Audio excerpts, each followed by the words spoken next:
Assalamu alaykum muhtaram televizor ko'ruvchilar. Ko'rayotganinglar Amerika poytaxti Washingtondan tarqatilayotgan Erkin Asiya radiomizning tor televiziyasi.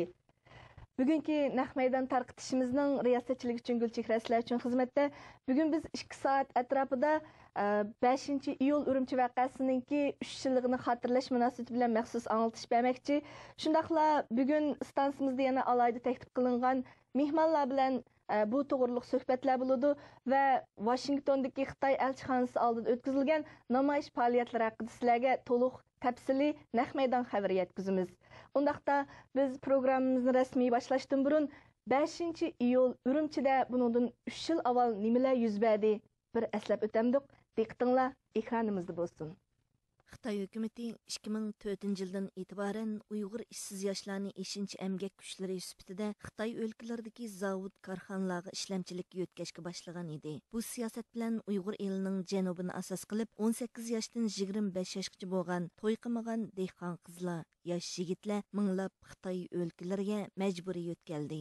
Ular borgan joylarda Xitoylarning kamsitishi, parakandichiligi, arzon qul sübutida muomala qilishlariga uchirdi. İnsani hamda qonuniy haq-huquqlar dafsanda qilindi. Uyghur elidagi ish fursatlari Xitoy ko'chmanlariga berilib, aksincha Uyghur yoshlarini til va madaniyat jihatdan butunlay yot bo'lgan Xitoy o'lkalariga yo'tkashdan iborat bu xil siyosat Uyg'urlar tarafidan ochiq oshkora irqiy assimilyatsiyani maqsad qilgan siyosat deb ayblandi. Hatto ba'zi Uyg'ur ziyolilar Xitoy hukumatidan bu siyosatni to'xtatishni talab qilib, qonliq voqealarning yuz berish mumkinchiligidan ogohlantirdi. Halbuki Xitoy mazkur siyosatni yildan yilga kuchaytirib davom qildi. Natijada 2009 yili 26 iyun Shougan voqeasidek ichinishli tragediya maydonga keldi.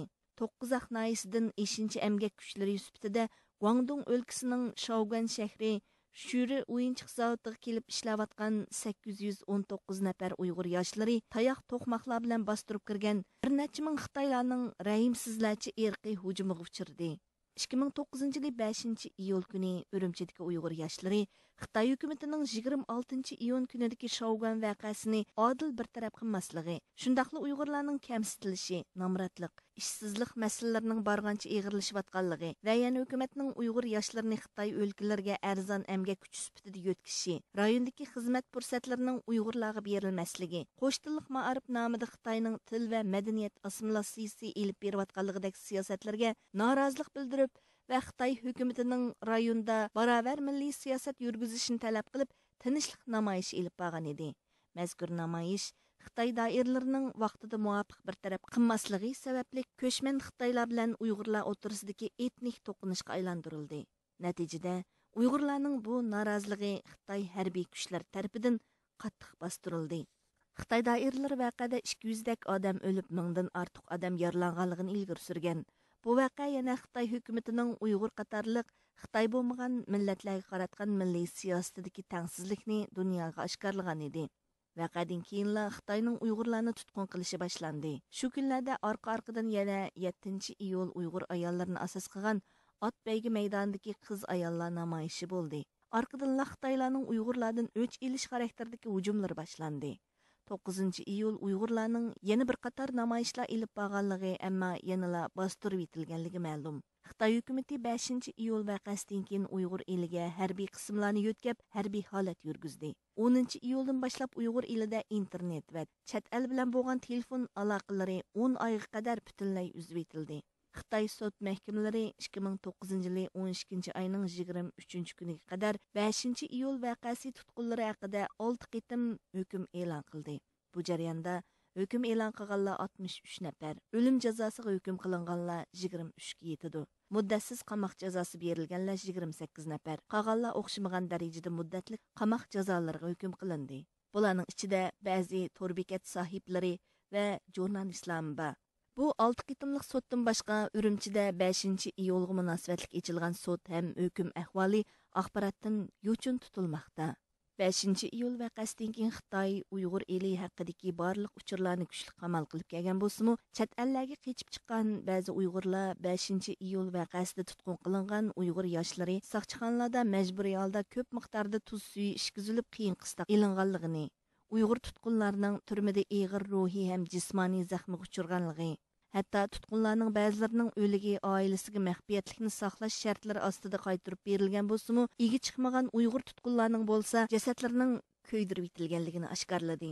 Xitoy hukumatı Uyg'ur elida 5 iyuldan keyingi Uyg'urlarni tutqun qilishni va jazolashni davomlashtirayotgan bir paytda yana Xitoy Kommunist partiyasi Markaziy komiteti va Xitoy davlat ishlari komiteti Beijingda 2010 17 maydan 19 maygacha birinchi navbatlik Şinjan xizmati suhbat yig'inini chaqirdi. Uyg'ur eliga nishonliq yordam berish nomida Uyg'ur elining boylik manbalari Xitoyning 19 o'lka va shaharlarining etishiga bo'lib berildi. Bu yil Xitoy hukumatı yana bu yig'inning 3-chi qitimligini ochdi va Uyg'ur elining 19 o'lkaning nishonliq yordami bilan taraqqiyot va aminlikka ega bo'layotganligini tashviq qildi. Hamda bu siyosatni yanada cho'nqurlashtirish planini oldi. Uyg'ur tashkilotlari Uyg'ur Xitoy o'rtasidagi milliy ziddiyatni, abadiylik, muqimlikni, xalq turmushini yaxshilashga tayinib hal qilib bo'lmaydiganligini ilgari surayotgan bir paytda 5 iyul voqeasidan keyingi bu 3 yil jarayonidami Uyg'ur elining har qaysi joylarida qarshilik harakatlari uzilmay yuz berib turdi. Bu yil yana 28 fevral Qog'iliqdagi Xitoy saqchi va fuqarolarga pichoqlik hujum qilish voqeasi, 8 martda yana Ko'rlida saqchilar bilan fidoyilarning to'qinishi yuz berdi. Bu vaqalar xalqaro axborotlarda zo'r inkaslarni yaratdi. Mana bular kuzatuvchilar tarafidan Xitoy hukumatining Uyg'ur elidagi siyosatlarining amaliyotda Uyg'urlar bilan ko'chman Xitoylar o'rtasidagi milliy ziddiyatni yanada o'tkirlashtirayotganligini, Uyg'urlarning hukumatga bo'lgan noroziligining kuchayayotganligini isbotlash bilan teng Xitoyning har qancha qattiq bostirish siyosatlarining Uyg'urlarning haq, huquqi uchun kurash qilish irodasini sundira olmaydiganligini ko'rsatib berdi deb muloyiza qilinmoqda. Görürmenler, yuqorida biz 5 iyul vaqasini eslab o'tdik. 5 iyul vaqasining 3 yillik xotirasi uchun Uyg'ur Amerika jamiyati bilan Xalqaro Uyg'ur inson haqlari va demokratiya forumida uyushtirgan namoyish faoliyatini Washingtondagi Xitoy bosh elchixonasi oldida bugun soat 2:30da rasmiy boshlanmoqchi. Buning oldida biz bugungi naq maydon suhbatimizga alayda taklif qilingan mehmonlarni bir tanishtirib o'tay. Yani biz suhbatimizga Türkiye'den Dünya Uyghur Kurultayı'nın muavin reisi Seyit Tömtürk efendini taklif kıldık. Hoş geldiniz. Ondan başka Kanada'daki Uyghur Cemiyeti'nin sabık reisi, şundakla aktif Uyghur faaliyetçilerden Rukiye Turduş Hanım biz bilen birge. Hoş geldiniz. Seyit Tömtürk efendi aldı bilen şu Dünya Uyghur Kurultayı başlık, xalqaradaki Uyghur teşkilatlarının 5 iyul vaqasining 3 yilligini xotirlash munosabati bilan qanday bir faoliyatlarni ilib berishni planladinglar? Shu faoliyatlar haqida qisqacha bizga ma'lumot berib o'tamsiz? Rahmat sizga. Birinchi bu radio freyatsiyaga Uyg'ur milliy harakatiga qilgan xizmatlari va alayida ko'ngil bo'lib 5 iyul irqiy qirg'inchiligining 3 yilini xotirlash uchun naq maydon program tashkillaganligi uchun men rahmat va minnatdorligimni bildiraman. Dünya Uyghur Kurultayı hemmimizge ayan. Biz 4. nöbetlik kurultayımızı Yaponya'dan ait dağdığılık ve halkara tesirlik bir netice bilen ahırlaştırdık. Biz bu kurultayımızdan milletimizge ve milletimizin kelgüsüge mübarek buluşunu ve hizmetlerimizden en yukarı derecede ilip birişimizni İnşallah biz halkımızga bir jakarlaymiz. Biz Yaponya'da yığında mı? Şu 5. iyul tayarlığını başlagan. Yaponya'daki yığında kurultayınki reisler ve hizmet saptaşlarımız bu yerdeki planlarımız ve burundan keyinki sohbetlerimizde, telefon yığınlarımızda birinci orunda şu 5. iyul en yaxşı şekilde xalqaralık bir vaziyette hem vatan içindeki kırıklaşlarımızdaki ağır ahvali ve Xitay'ınki bu ağır cinayetlerinin en yaxşı şekilde xalqaraga ayan kılınış için nurgun faaliyetlerini uyuşturduk. Bunların en mühimlerden birisi kurultayımızdaki takribi 20'ye yakın devlette, bu 10'lıcı devlet, kanunluk halette tinçlik bilen edip bardığan faaliyetlerimiz varsa bunların en mühimleri namayişler. Bugün günde bu namayişlerin tuncu kıtımlık birinci nöbetini Amerika'nın payitahtı Washington'da Dünya Uyghur Kurultayı'nınki reisi hürmetlik Rabia Kadir Hanım başçılıkta bir yerdeki teşkilatlarımız nait dağdığılık bir şekilde hazır ötközgülüp başladı. Biz bu televizyon istasyonunda Naq meydanda iştirak kılıvatımız.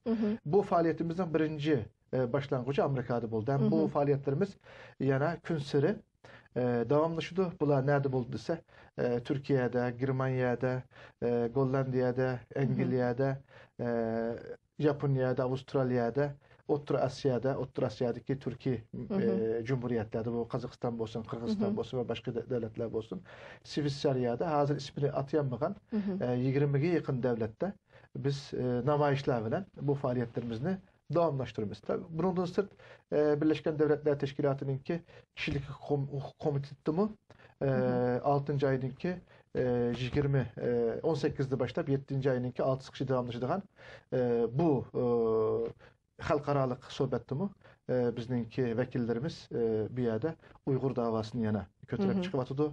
Bunu haber kılıp bədinler. Bundan başka bizninki siyasi uçuşlarımız var, matbuat yığınlarımız var, resim körgezmelerimiz var. Yani hüccetlik filmler tayarlandı. Hüccetlik filmler dünyanın her bir yerlerdeki teşkilatlarımız bulanı öz yaşavatkan devletlerde siyasi tabakaga, matbuatka, ammaviga ve halkaralık bir vaziyetke aylandırış için en tayin ciddi tayarlılık bilen 5. iyul irqi qırğınçılığının 3. yıllıqını biz bunu hatırlaş faaliyetlerimizde devamlaştırıp atımız. Naydı yaxşı. Məlumat berdiniz. Naydı hoş geldiniz. Ondaqda Ruqiya xanım abay filmde görsüp ötkendek 5. iyul vaqasının kelip çıkış sebebini asasen jip uchini, yani Şaugan vaqası uluduq. Ama Uygurlarning umumiy vaziyetidan aytganda Şaugan vaqasından başqa bu 5. iyul vaqasının kelip çıkışı, yani qandaq bir sebep amillarni yani asas qilgan mushaqda bir Şaugan vaqası faqatla o mushu vaqaning kelib chiqishiga bir turtki bo'ldi-da. Endi bu turtki bo'ldi. Ammo bu vaqa Şaugan vaqası bo'lmasimi Uyg'urlar necha 49-Xitoy besib olgandan tortib hozirgacha qarshilik ko'rsatib kelyapti. Baribir bu qarshilik bo'ldi. To'xtab qolmaydi. Bu cho'qim bo'ladigan bir ish. Bundan keyinmi bo'ladi? Burunmi bo'lib kelayotgan. Chunki zulm bo'ldi ekan, bu qarshilik bo'ldi. Şaugan vaqası faqat buningga bir turtki bo'ldi. Endi buning sabablaridan Xitoy chunki zulm qildi, vatanimizni besib oldi. Zaminimizni tatib oldi. Mustamlikalik yurgizish bilan birga qirib assimilyatsiya qilib yo'qotib etmoqchi bo'ldi-da Uyg'urni. Shuningga qizlarimizni ishkirga yo'tkadi, dinimizni yo'q qilmoqchi bo'ldi, tilimizni chekladi. Undan boshqa xohlagancha odam tutdi. Hech qanday masalan garchi shu Birlashgan Davlatlar Tashkilotida xalqaro qonun bo'yicha erkinlik va inson haqlari deb turib ikkiga ayrim bo'lib turib tasvirlagan kalima bo'yicha ham erkinligimizni, ham inson haqlarimizni berish kerak bo'lsa-mu, unda qilmay mesela türmelerde xalagancha adam ötdi. Uyg'urlarni xalagancha sovrug'i yo'q, tutiverdi öydün. Hozirmi bu davomlashtiryapti. Ya'ni davlat terrorligini yurgizdi-da, xalagancha adam tutdi Uyg'urni. Ondan keyin tutgan Uyg'urlarni sot ochmay o'tdi. Hatto sot etishdan burun asli gunohsiz hisoblanishi kerak. Bir isbot topilishdan burun tutilgan har qanday bir jinoyatchi, har qanday bir davlatda gunohsiz, o'zini gunohsiz hisoblash huquqi bor. Ammo biz Uyg'urlarning unday yo'q. Tutupla o günahını kıjnaş arkalı kol koyguzub atıdı, öttürdü. İşte tutmadı. Bu zulüm bek eğir olup gitti Uygurlarga. Şu sebepten çıktı. Hem bizim iktisadımızın, hem neslimizin aldı yedi Xitay. Hem de bizim o kadar derecede bastırdı da Uygurlar. O da bu anken Uygurlar bu vaka çokum çıkarttı hem de. Uygur halkı bunun çokum karşılık gösterdi. Bu Şaugan vakası bunun bir Türkçe bulup kaldı. Hem de Seytaka siz de baksanız bu ilgiri mi bunda karşılık hareketlere yüz verip durgan? Bu Xitay hükümeti 5. iyul vakası denken bu atalmış Şinjan, yani Şarkı Türkistan qaratgan bütün siyasette yenilaş hazırladık. Uygurlarınki şu yerlik milletlerin iqtisadi turmuşunu yaxshilaymiz degandek va'dalarni berib, ba'zi bir harakat va planlarni amalga oshirib ko'ryapmiz. Ammo uningdan keyin nurg'un qarshiliklarni ya'ni shahid bo'ldik, nurg'un qarshiliklar yuz berdi. Hatta bir ikki kun avvalgi shu aeroplan bulash vaqasiga o'xshash vaqalarmi, ama shu 5. iyul vaqasining 3 yilligi oz qolgan kunlarda yuz berdi. Demakchi, sizningcha shu qarshilik harakatlarda Uyg'urlarning o'z huquqiy erkinligi uchun elib berayotgan bu Şaugan vaqasi va 5. iyul vaqasi, ya'ni Şaugan vaqasi bir irqiy hujum bo'ldi. Ruqiya xonim degandek, u bir portlatish kuchiga ega bir sabab bo'lib qoldi. Hamda 5-iyul voqeasi shu Uyg'urlarning ip berib kelayotgan 49-yildan buyon shu qarshilik harakatlarida qanday bir o'ringa ega, buning ahamiyati nima? Rahmat sizga. Ruqiya xonim yuqoridan aytdi, yaxshi javobladi. Uni qisqacha men bir ikki jumla unga qo'shib qo'yishim kerak. Bu Shavgan voqeasi, xalqaroda Shavgan voqeasi yoki Urumchi 5-iyul voqeasi deb xuddi Shavgan voqeasiga tegishli bir qo'zg'olondek his qilinib qolgan bo'lsa-mu, asli bu xato. Aziz yurtimiz Sharqiy Turkiston 1949da kommunist Xitoylar tomonidan ishg'ol qilindi. 60 yil ishg'olning natijasida ig'ir yo'q qilish siyosati davlatning butun kuchlari safarbar qilinib, bu joriy qilindi. Bu qanday deganda, bu bizningki boyliqlarimizni yo'tkash bo'lsin, bizning milliy kimligimizni yo'q qilish, diniy urf-odatlarimizni bizdan cheklash, bizningki milliy ma'rifimizni qo'sh til ma'rif bahonasi bilan yo'q qilish, yana qizlarimizni ko'chman qilib, qul qilish va ularni yo'q qilish siyosati, shuningga o'xshash ko'chman yo'tkash masalasi deylik. Buningga o'xshash o'nlarcha Xitoyning bizni yo'q qilish suiqastlari natijada 5-iyul voqeasini tug'ib chiqdi. Bu tabiiy holatda bo'lgan bir ish. Bundan keyin Xitoy bu qaram siyosatini, bu ig'ir jinoyatlarni to'xtatmasa, vatanimizda bu albatta bo'lib chiqadi. Endi sizning savolingizga javob beradigan bo'lsam, bundan burunmi bunday voqealar bo'lgan? 90da barında xalqimiz yana milliy qo'zg'olon qilib chiqdi. Hech qanday bir boshqa bir sabab emas. Ya'ni shu Xitoyning ishg'oliga qarta bo'lgan bir bosh ko'tirish, milliy bir bosh ko'tirish.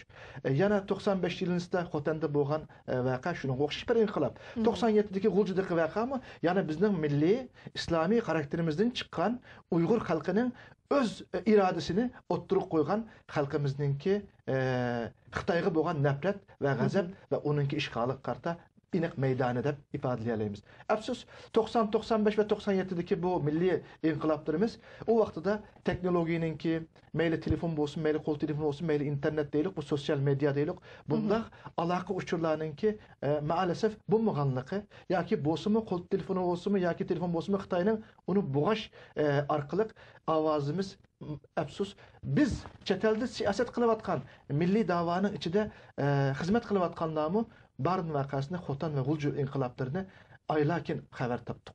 Neçe aykin xabarda bulaladık. Ama bu internet degen, bu teknoloji, bu Allah'ın Uygur halkıga bergen bir nimeti deb men şundaq oylayman. Xitay 5-iyul vakası bolganda bu katliamni başlagan vaqtida bizning qarindoshlarimiz qo'l telefoni yoki internet orqali qatl qilingan bizning avlodlarimizninki shu jasadlarini butun dunyoga e'lon qilib chiqdi. Şu 26'da Şavgan'da bo'lgan, şu kecha 2'de başlap tanıtqışı devam qilgan bir cinayetnimi şu günü bizning qarindoshlarimiz butun dunyoga buni servis qildi, buni ko'rsatdi. Shuning bilan birga o'ttirdagi farq nima desangiz, Sharqiy Turkiston xalqi oxirgi bir asrda 250 qitim Xitoy kommunist ishg'olchilari qarta inqilob qilib keldi. Bulardan bir qismi cho'ng tipda bo'lsin, bir qismi kichik tipda. Ama Xitoyning qo'ldagi imkoniyat, bizning imkoniyatsizlik va chorisizligimiz u ovozimizning xalqaro namoyanda bo'lishni oldini oldi va bizning ovozimiz bo'g'ildi. Bu dönem Xitoy bu internet yoki shu medianingki tiz uçur imkoniyatini bo'lganmidi va Sharqiy Turkiston xalqining ovozi naq maydonda butun dunyoga e'lon qilindi va Xitoy rasmiy bu dönem rasvoy azim bo'ldi. Haqiqiy jinoyatlari, haqiqiy razil siyosati Xitoyning pash bo'lib, Uyg'ur xalqininki qanday bir millat ekanligini, qandayroq bir jangovar xalq bo'lganligini, qanday ig'ir zulm ostida bo'lganligini butun dunyoga e'lon qilgan bo'ldi. Seyit aka, to'g'ri dedingiz. Seyit aka gapi qo'shilma, hozir degandek shu muqarrar bu voqea bo'ladi ham bu voqeaning bo'lishi bizning vatan ichidagi xalqimizningki kurashlari bilan teshig'i bo'lgan tashqi dunyoning internetning kuchidan munosabatini ko'rsatadi hamda nihoyat qo'yiqlashtirgan ko'rsatadi. Meni qaytib qo'ydigan yana bir narsam, bu voqeaning muhimligi bu bizning vatan ichidagi kurashlarimiz bilan vatan teshidagi kurashning bog'lanishini, ya'ni dunyoga anglashni kuchaytirish bilan birga Uyg'ur xalqining birinchi qitim Xitoy ko'chmanlari bilan mumkin emas birga yashamaydigini, Xitoyning ziminda Uyg'urninki cho'qim mustaqil bo'lsa bo'lmaydiganligini aniq ko'rsatgan bir voqea bo'ldi. Ham Xitoymi o'zininki Uyg'ur bilan hargiz birga yashab, yaxshi siyosat yurgizib qilmaydigan abdi bashirsini o'zi Xitoy ko'rsatib qo'ydi bu qitim qildi. Demakchi bo'lganingiz faqat Uyg'ur xalqi bilan Xitoy hukumatining siyosiy siyosiy o'rtasidagi bu ziddiyat bo'lmasdan, ya'ni Xitoy xalqi bilan Uyg'ur xalqining bir yerda yashamaydigan bir darajada ekanligi. Ya'ni bu zimin bizningki, zodi Xitoy bilan mumkin emasligini yashashmoqning shuni ko'rsatdi. Chunki bu vaqa Xitoy eng kuchlangan vaqtida, Xitoy ya'ni Uyg'urni butunlay yo'q qilyapti. Tugidi Uyg'ur degan vaqtida qo'lida hech nima to'mirning sunug'i yo'q Uyg'ur shuncha kuchli Xitoyga qarshi chiqdi. Bu Xitoyni hayron qoldirdi mundaqcha aytganda. Xitoy asli buni kutmagan. Biz butunlay Uyg'urni yo'q qilyaptik, ovozini chiqaramaymiz, tugidi Uyg'ur o'ldi deb o'ylagan, qirib assimilyatsiya qilib yo'q qilamiz degan. Amaliyotda Uyg'ur xalqining qanchalik botirligini, Uyg'ur xalqining kurashlarining Xitoyning kuchlik yoki ojizligi bilan emas, balki zulm bilan munosabatligini ko'rsatdi-da bu yerda. Endi boya Seyit Efendi dedi bu internet, ya'ni telefon aloqasi, hozirgi uchur aloqasining taraqqiyoti 5-iyul voqeasining xalqaralashgan, ya'ni xalqaroga namoyon qilingan Uyg'urlarning butun mushu qarshilik harakatlaridagi tipik bir harakat bo'ldi deb. Endi buni mushu mustaqillik talab qilayotgan yoki o'zining erkinligi uchun kurash qilayotgan Arab bahar harakatlariga selishtirganda biz Uyg'urlar haqidagi bu uchurlar, Uyg'urlar haqidagi bu erkinlik orzulari, bularningki tortayotgan zulmlari, ya'ni internetda Arab bahori va yoki boshqa hozir mustaqilligini olgan boshqa millatlarga qaraganda yana bir cheklimining ichida deb qaramsizlar. Ya'ni Arab bahoridagi bir harakatning qo'zg'alishi va yoki o'zining Uyg'urlarning o'zining haqiqiy demokratiyasini, erkinligini qo'lga keltirishdek mushtaq orzusini amalga oshirishda yani nimalar kamchiligini his qildinglar? Qanday bir tajriba savodga ega bo'ldi Uyg'urlar bilan? To'g'ri, bu albatta bu o'ttir sharqda boshlagan, ya'ni 1 yil avval 2011-yili 1-oyda Misrda boshlab, keyin Jazoir, Tunus, Yaman qatorliq arab davlatlariga sirayat qilgan bu Yasemin inqilobi deylik. Husni Muborak, Zeynal Abidin bin Ali, Muammar Qaddafi, Ali bin Abdullah degandek bu Arab diktatorlarınınki ağduruluşı bilan birga şahsen bizga cho'ng bir umidni birga olib keldi. Nimishqa? Demak, diktatorlarninki mavjudiyati bir yergacha davomlashidu. Bu belirli bir vaqtdan keyin xalqninki irodasi bu namoyanda bo'ladi, bu g'alaba qiladi, buni biz ko'rdik. Shuning uchun buningdan zo'r umidimiz bor. Biz bunundan ümitlengen bile birge bu Şimali Afrika'daki bu mesele bizge ümit boğan bile birge Xitay'ın ait çoğun bir endişini birge hep geldi. Çünkü Xitay mı bir başka diktatör. Bu da İslam dünyasının diktatörleri olsa bu Afrika'daki Arap devletleri. Xitay mı Asya'daki bir çoğun diktatör, bir komünist devlet. Bu diktatörlükününki ağduruluşu xudu növbet bilen bulduğandek körevatımız bugün gündüz Suriye'de bir çoğun diktatörlük halkıga zulüm kırıp halkını kırıp onu yok kılıbatıdı. Bugünkü günde körevatımız Suriye'nin en çok himayecisi Xitay. Xitay halbuki absüs bütün İslam dünyası da biz İslam dünyasını qo'llaymiz, İslam dünyasını bile ittifak qilamiz, İslam dünyası bile hemkarlaşımız deydigan bir şu an çıktı neticeli yaqı ve İslam dünyasını aldap geldi. Bugünkü günde Filistin-İsrail meselesinde Filistinni qo'llaganligini, himoya qilganligini aytgan Xitoy, Filistin'deki Müslümanlığa o'xshash Müslümanlarni Sharqiy Turkistonda qirib yo'q qilyapti. Bu demaklik Xitoyning 200'lük rezil siyosatininki pash bo'ldigan davri kelyapti. Suriyadami bugün İslam dünyası Xitoyning qaysi sabti bo'lganligini, Müslümanlarga haqiqiy niyatining qanday bo'lganligini ko'rib, bu Xitoyga bo'lgan bahosini mencha adolatli bir şekilde birdi. En addisi bizning 12 yaşlık Mirzahid evladımız Xitoy komünistleri tarafından bir Uygur Müslüman evladı 12 yaşlık bir bovaq bala o özünün dinini ögünümen şunu ta'lim terbiye qilman degan jinoyatini şunu qatl qilishga sababmi? Bu bir jinoyat emas. Bu bir haq. Dinini ögünüş, milli örf adetini, özünün kimlikini saklaş, bu insanınki, xalqaro qonunninki, Birleşken Devletler Teşkilatı'nınki bəgən haqqı. Bu şunun için demedi. Deməklik, Xitay bugün Uygur Müslümanlarına, 20 milyon Uygur Müslümanına Mirzahid'e o'xshash muamele qiliqliq. Bütün İslam dünyasına göz karışımı Mirzahid'in farklıq emas. Şunun o'xshash biz bu internet deylik, sosyal medya deylik, ya ki bu Afrika'daki, bu devletlerdeki ağduruluş, bara Suriye mi inşallah, pat yakın vakitte demokrasiyaninki, kişilik hukukununki galibi kıldığını görürüz ve üyedinki bu nöbet veren belki İran, Kore ve Xitay'gıcı barıdı. Sizning o'xshamaydigan ko'z qarashlaringiz bor Ruqiya xonim. Sitkamniki qitilma bu jihatda. Hamda bu qitib qo'ydigan bir narsam bu yerda agar hozir burun Xitoy sitkam degandek butun musulmon davlatlarni oqisiq sevag'antida. Bu hozir bu musulmon davlatlar demokratiyaga ko'chgandan keyin Xitoyning abdi bashirisi bu musulmon davlatlarga Xitoyning oqisiq sevag'an kuchlarga oshkor bo'lib qolmasdan, yana bir tarafdan bizning xalqimizning ichidami endi biz aytib o'tishga to'g'ri keldi. Balki biz Xitoy bek kuchli, Xitoy bilan yosh bu kurash qilib baribir utamaymiz. Agar bizga yaxshi siyosat bas yashavasak bo'ldi degan umid qiladigan manda bir orzu qiladigan odamlarimizmi bo'lganda Xitoyning bizning vatanning ichida. Bu hozir Uyg'urda unda odam qolmadi. Mana bu bir sabab bo'ldi. Hozir bu butun Uyg'urlar, bu chet eldagi u musulmon davlatlar, u boshqa dunyoga emas, har bir Uyg'urga Xitoyning abdi bashirisi oshkor bo'ldi. Bu vaqtdan keyin masalan, shundan keyin demak Xitoy zodi ya Xitoy sen o'lsa ya men o'lma ya sen tursa men tursa deyibdi degan eng ochiq oshkor bo'ldi, yashqin bo'lmaydi. Endi shu masalalarni yig'ishtirib kelgan vaqtimizda hozir Uyg'urlar duch kelayotgan, ya'ni 5-iyuldan keyingini asos qilsak, Uyg'urlar duch kelayotgan ham buningda bir muqim bir ko'z qarash tiklanishi kerak bo'lgan eng muhim masala nima deb qaraysiz? Uyg'urlarning o'zining taqdiri uchun, kelgusi uchun to'nib yetishga tegishli qanday bir masalani o'tirib qo'ymoqchi. Albatta Uyg'ur xalqininki orzusini hammamiz bilamiz. İşgal kılıngan, zulümge uçurgan, dünyadaki qandaq millet olsa, ularınki fikri nimi olsa, Uygur milletinin fikri farklı emas. Halkımız erkin yaşashni arzulaydı.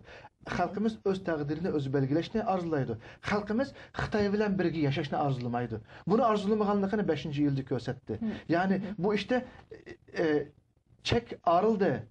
Bunun da çek arıldı ve Xitoy özü qolu bilan Uygur halkının Xitoy bilan birga yaşayamaydigan bir muhitni o'zi shakllantirdi. Endi shaklbozlik bilan Uyg'urni yasab chiqish, Uyg'urni o'ziga qoyil qilish bu mumkin emas. Chunki bu jinoyatninki musabbibi o'zi tashkilladi, o'zi kichik ikkida boshlagan qatliamni zo'rlab, majburlab apagan, qul qilib apagan o'zining puhralari ular. Bisivagan zimindan yo'tkigan o'zining puhralari. Qonuniy jihatni aytganda o'zining puhralari. Biz bu kırındaşlarımızdaki baş götürüşte, Ürümçideki bu namayişte sen özen zorlap apadın işteplerimizde. Bulanı bunu bizninki halkımız köydü. Xitoyning bizga qaysi ko'z qarashda bo'lganligini ko'rdi. Demak ki halkımız bu ahvolni ko'rgandan keyin tinchlik bilan nima uchun sen o'zing zo'r bilan apagan puhralaringga ega chiqolmaysan, bularni qatl qilgan, o'ldirgan qotillarni nimishqa tutib sotga chiqolmaysan, adolatga chiqarib buni jazolamaysan degan niyat bilan shu namoyish bo'ldi, tinchlik bilan bo'ldi. U bizning bechora qurbonlarimiz, u jangovarlarimiz Xitoyning bayrog'ini ko'tarib chiqibdi shu 5-iyul kuni. Nimishqa Xitoyninki qaramligini va uninki qanday suiqasd qildiganligini va Uyg'ur xalqiga kichik bir bahonani ko'rsatib yo'q qilish siyosatini bilgachga, xohlamasimi? O içinin kelmesimi özünü qo'g'dab qilish uchun Xitoyga bir bahona tapamas. Boshqa bir niyatimiz shu. O'zini Xitoyning bayrog'ini kerak demoqchi. Xitoyning bayrog'ini xohlamasimi ko'tarib chiqib, men tinchlik bilan maishni so'rayapman. Sen bir davlat, sen bizni ishg'ol qilgan bo'lsangmi, sen shu bizning zaminimiz deb iddaong bo'layotdi. Sen yo'tkigan bu Uyg'urlarga nima uchun yo'tkiding? Yo'tkigandan keyin bularni kecha 2da yotoqlarda bisib o'ltirsa, bular qanday qarab turding? Qarab turgan bo'lsangmi, bularningki qotillerini nima uchun tutmaysan? Tutgandagi nima uchun sotga chiqarmaysan deb qonunli qilgan bu namoyishni o'q yağdırıp Xitoy ishg'olchi armiylari bu qarindoshlarimizni necha yuzlaganini shahid qildi. Lekin biz buningdan yana ko'rinishda albatta bizga ichinishlik, yuragimiz chidamaydi. Bu ichinishlik bir ahvol. Ammo men shuni deymanki, bu Allah Taalaning bizga bergan bir ne'mati deb o'ylayman. Chunki bu Urumchi voqeasi bo'lmagan bo'lsa, bizning Xitoyga bir qism Uyg'ur qarindoshlarimizniki muhabbati uzilmaydi. Bir qism Uyg'ur qarindoshlarimiz Xitoydan madad kutadigan, Xitoy bizga iqtisodiy boylik akeldi, bizni yaxshi yashayotdi deydigan bir ko'z qarashdan arlanmaydi. Hozir Xitoyga qul bo'layotgan, g'alchilik qilayotgan, xiyonat qilayotganmi, vatanparvar o'zining g'ururini saqlab qolganmi, hammasi Xitoyning kim bo'lganligini to'rib yetdi va buningda Xitoy qat'iy keyniga yaranmaydigan, o'ngshayolmaydigan bir xatolikni o'zi qildi. Bu jinoyatning musabbibi Xitoy. Dunyo Uyg'ur qurultayini 5-iyul voqeasining musabbibi va bu ishni boshlab chiqqan terrorist tashkilot deydi. Bu qat'iy bizga yuqmaydi. Chunki Dunyo Uyg'ur qurultayi bugungi kunda 20 dan ortiq davlatda 50 ga yaqin tashkilot bilan har davlatning o'zining qonuniga rioya qilgan shaklda xalqaro qonunninki tuzumiga bo'ysungan shaklda faoliyat ilib borayotgan bir ommaviy tashkilot. Bugungi bu jinoyatninki musabbibi 1949 da aziz yurtimiz Sharqiy Turkistonni zamin butunligini buzib, ishg'ol qilib va uni yo'q qilaman degan hozirgi kommunist zolimlar. Seyit aka, bu yerda gapingizni uzib qo'ydigan bo'ldim. Hurmatli televizor ko'ruvchilar, naq maydondan kelgan xabarlarga qaraganda, bugun Washingtonda, ya'ni 2:30, Washington vaqti 2:30da ilib berilgan namoyish sal keyinlashtirilganda qilib turdi. Shuning uchun biz yana davomli holda bizning mehmonlarimiz bilan 5-iyul voqeasi va uning oldi keyindagi vaziyat haqida yana suhbatimizni davomlashtiramiz. Ruqiya Turdush xonim, endi siz menga bir o'zingizning ko'z qarashini o'tirib qo'yib baqsangiz, sizmi Dunyo Uyg'ur qurultayi qaramog'idagi Kanada Uyg'ur jamiyatining raisi bo'lib xizmat qildingiz va bu jarayonda nurg'un Uyg'urlarning tashqi dunyodagi Uyg'urlarning harakatlarini ko'zdan kechirdingiz va shuning ichida bo'ldingiz. Endi ya'ni chet eldagi Uyg'ur tashkilotlari, faoliyatchilari uchun aytganda 5-iyul voqeasining ahamiyati nima bo'ldi sizlarga, Uyg'ur faoliyatchilarga? Chet eldagi tashkilotlar va Uyg'ur faoliyatchilari, siyosiy faoliyatchilari va lobbichilik qildiganlar uchun aytganda 5-iyul voqeasi xalqimizning qanchalik birinchidan eng cho'ng narsa bir umid berdi. Ya'ni biz ba'zilarimiz chet elda biz baribir quruqda olaymiz, haqqi deymiz, davoni anglitimiz, ammo bizga baribir amalga oshmaydi deb umidsizda bir xuddi quruqtamga to'lgandek namoyish qilamiz, berib haqqa yolvoramiz, ular nim qilib birdi, baribir biz hech nima bo'lmaydigan o'xshaymiz degan manda bir umidsizlik botida. 5-iyul voqeasidan keyin bizning millatimizning qanchalik qahramonligini chet eldagi Uyg'urlar ko'rdi. Demak, qo'lida hech nimasi yo'q bir Uyg'urlar shu Xitoyga shuncha cho'ng kuchli Xitoyga qarshi ashada chiqdi. Buning ichida kichik bolalarım bor. Hatto bu qitimqi voqeada ayollarimiz qaytildi. Ayollarimiz nihoyat cho'ng rol o'ynadi. Ayollarimiz to'plashib organize bo'lib chiqdi. Bu intayin cho'ng muhim ahamiyatga ega. Unda bo'lganligi uchun bu chet eldagi Uyg'urlarga mening xalqim nim degan qahramon. Mening xalqim o'zining haq-huquqi uchun, o'zining zimini, o'zining davlati uchun mushunchalik qurbon berishga, ya'ni dinini tikishga rozi. Bunchalik chiqdi deb bu intayin bir xil ham ilhom bo'ldi, ham umid bo'ldi chet eldagi faoliyatchilarga. Aktivimizni oshirdik, ham biz nomus qildik. Demak, biz chet elda bexaroban xotirjam yashab o'tibdik. Biz vatanimizdagi shu xalq qilgan ishni qilolmay o'tibdik debchim. Ham bu bizga bir nim bo'ldi-da. Doğru. Endi bunu ben kısaca bir qo'shib qo'yay. Birincisi Xitoy kommunistleri aziz yurtimiz Sharqiy Turkistonni ishg'ol qilgan vaqtida Urumchidagi Xitoy nufusi %10-15% ga yetmaydi. Ruqiya Gulchehra xonim. Bu 1949dan 60 yil o'tgandan keyingi bu ishg'ol jarayonida Xitoy kommunistleri Urumchini faqatlam Xitoy shahri qilyapti. Hozir %80dan ortiq Xitoy ko'chmanlar yashaydi. Shundaqmi? To'g'ri. 90% ga yaqin. Demaklik Xitoy mundaq bir niyatda biz Urumchini Xitoylashtirib bo'ldik. Urumchi tugidi degan yaga yetgan. Shu nazarda qaraydik Xitoy Urumchiga. Bizning eng ojizlashgan, eng suslashgan yurtimizdagi shaharlardan birisi Urumchi bo'lgan. Urumchida %10-15% osonlikqa chiqib qolgan Uyg'ur qarindoshlarimiz, avlodlarimiz Uyg'urning %1% ga chiqib qolsa-mu Xitoyga taqabul tura oladiganligini ko'rsatdi. Qarang, bu biz uchun chet eldagi Uyg'urlar uchun nihoyat zo'r umid, vatan ichidagi qolgan qarindoshlarimizga nihoyat cho'ng bir umid bo'lib chiqdi. Bu mushardan boshlaydigan bo'lsak, misol shu %10-15% lik Uyg'ur Xitoyni qanchalik cho'chitdi, qanchalik bir ishni o'tirg'i chiqadi. U bolalarning qo'lida qurol bormidi? Yo'q. Tömürning sunuqi yo'q u bicharaning qo'lida. Ular amalsiz qurolli Xitoy armiylariga qarshi ular iymoni bilan, vijdoni bilan, Uyg'ur bo'lish g'ururi bilan jinini tikib, shahid bo'lishni ko'zga ilib chiqdi. Va ular hammasi shahid bo'ldi inshaalloh. Allohning indida ular inshaalloh abadiy jannatni o'tib chiqdi. Millatimizning qahramonlari ular bizga yangi bir tarixni yozib o'tdi. Bizning Uyg'urning tarihi mencha shu 90dagi Barin, 95dagi Xotan, 97dagi G'ulji voqeasi va oxirgi yaqin tariximizda shu Urumchi voqeasi bizning tariximizning boshlang'ichlari. Bu milliy mustaqillik tariximizning boshlang'ichlari. Endi buningda qolgan Uyg'urlarga qanday bir turtki bo'ldi, qanday bir umid keldi. Davomli Xitoy o'libdi. Uyg'ur o'libdi, Xitoy o'ltiribdi. Shundaqmi? Uyg'ur sukut bilan Xitoy o'ltasi shuningga bo'ysunib, shuningga rozi bo'lib, shuningga chidab turibdi. Ammo bishini ko'taranmaydi, ovozni chiqaranmaydi, namoyish qilinmaydi. Ammo birinchi qitim shu Urumchi voqeasi 5-iyulda Uyg'urningki namoyish qila oladiganligini, qo'lda qurol bo'lmasimi, o'lib qurbon bera oladiganligini, vatani, millati, dini uchun buni qila oladiganini ko'rsatdi va qolganligiga cho'ng bir jasorat urug'ini soldi. Biz umid qilamizki, shu 5-iyul voqeasi millatimizda Xitoyga qarta nazariyaning, ularga bo'lgan nishonning va mustaqillik nishonining qanchalik sog'lom bir urug' bilan silinganliginiki menga boshlang'ichi bo'ldi. Ya'ni Muşundan başka misal Xitoyninki bo'g'ib yo'q qilaman degan Sharqiy Turkiston xalqi bütün dünyaya Uyg'ur xalqining mavjud ekanligini biz 1 milyon 300 milyon Xitoy bizni yo'q qilamiz desimi biz yo'q olmadik, biz tim-tik turvatimiz degan bir mesajni bütün dunyoga berdi. Sözümüzü davamlaştırırız. Endi naq maydondan kelgan uchurlarga qaraganda hozir Amerika poytaxti Washingtonda yani bugün başlanmoqchi bo'lgan namoyishning tayyorliklari bitgandek turdi. Undaqda ekranimizni naq maydonga yetkazsak, naq maydondagi xizmatchilarimiz, ya'ni muxbirimiz Erkin bugungi namoyish ahvolidan ko'rguchilarimizni hammalarni xabardor qilmoqchi. Assalomu alaykum Erkin, qanday ahvolingiz? Qanday Gulchehra, yaxshimisiz? Yaxshi, bugun havo nihoyatda issiq, bilma, mush atrofdagi muhit, ya'ni namoyish ahvolidan bizni azroq xabardor qilgan bo'lsangiz. Nihoyat yaxshi bo'ladi. Hozir Xitoyning Amerika turishlik elchixonasi oldidagi namoyish davomlashyapti. Namoyish bayon boshlandi. Albatta, Amerikaningki poytaxti Washington va uning atrofidagi shtatlardan kelgan va Kanada ham Gollandiya qatorliq bir qism ellardan kelgan ba'zi kishilarning qatnashishi bilan namoyish bayon boshlandi bir qancha minutning oldida.